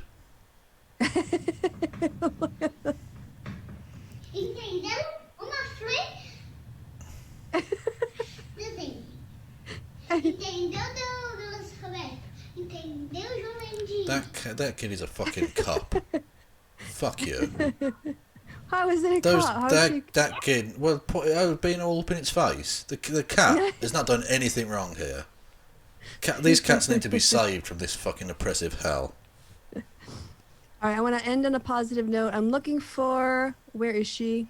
I'm going to skip the trad versus... The trad wife. Oh, the trad wife is so fun. You want to look at the trad wife? That's such a wonderful... it's such a wonderful life being tied to a fucking stove. Like, looks just like what they value in women, right? The liberated feminist. Of course, this is from a sort of, traditional male gaze. Wears tons of makeup because of low self-esteem. Damaged hair from overdrying. Uses fake tanner. Well, not just that, but don't women wear loads of makeup in general? Isn't that just a thing? Like, the trad wife wears makeup. The fuck are you talking? Like, this kind of idea of the trad wife as the Vestal Virgin character has never been true. It's not real, guys. It's not your fucking weird Nazi propaganda poster idea of what women once were is not true. It's a lie. Okay. Yeah, well, look at some of this stuff. Her husband works to support her staying at home raising the kids, but she also has a natural tan from her outdoor lifestyle. Well, not just that, but again, the system of capitalism that you fuckers support means it's impossible for a family household to exist on one income. I get away with it because I'm one person. If I had a kid, I couldn't afford this. But when you get down to the bottom here, this is where they really out themselves. Loves her family, race, and country in that order. Well, that's okay. When we forcibly convert everyone to Islam, you'll know. Knowledgeable about her European roots. Yeah, I'm sure she is. That you motherfuckers aren't knowledgeable. This, as a history person, it really annoys me when they go like, "Oh, I'm descended from the Romans and the Greeks and the Vikings." No, you're not. You motherfucker, you know these cunts were always at war with one another. Yeah. These people did not see themselves as part of the same grouping in the slightest. At all. All right, I am trying to get... Especially that's Joey Salad. The ancient Greeks, sorry, just to go off on one. The ancient Greeks literally saw the people of Northern Europe, the white, Aryan ideal, as barbarians. They were savages. They lived in mud huts, whilst the Greeks were doing philosophy and shit a fucking million years ago. Whilst the Chinese were inventing shit like gunpowder, we were digging out holes with the fucking arsebone of an elk. Do you know what I mean? Like, just have a bit of nous about you, for once. Sorry, go on. Yeah, that's all right. Also, mood, women in Congress not giving a fuck what you think of their hair or lack of it. Yeah, the Presley... I really admire that confidence, because a bald woman is like an unusual look, but she just goes with it. She don't give a fuck. Yeah. Oh, that's badass. Yeah. I love that confidence. I think it's a wonderful thing. All right, we know George Will already. Oh yes, I see. I see an innocent bystander in free assembly. No, I see an unwilling patsy being convinced by a mastermind to do the crime on their behalf. You be the lookout. I'll get the goods. Okay, I'm just going to scroll down till we get to the one. Oh, this is... Okay, we like Munya. Yes. Okay, Munya is trying to help Drake get a British passport. Oh, no. We've got enough fucking nonsense as it is, please. All right, here we go. Because what does he say in the top of the tweet? Something like, after collaborating with Hedy, and mentioning Maya Jama, he's going to do this one. So here we go.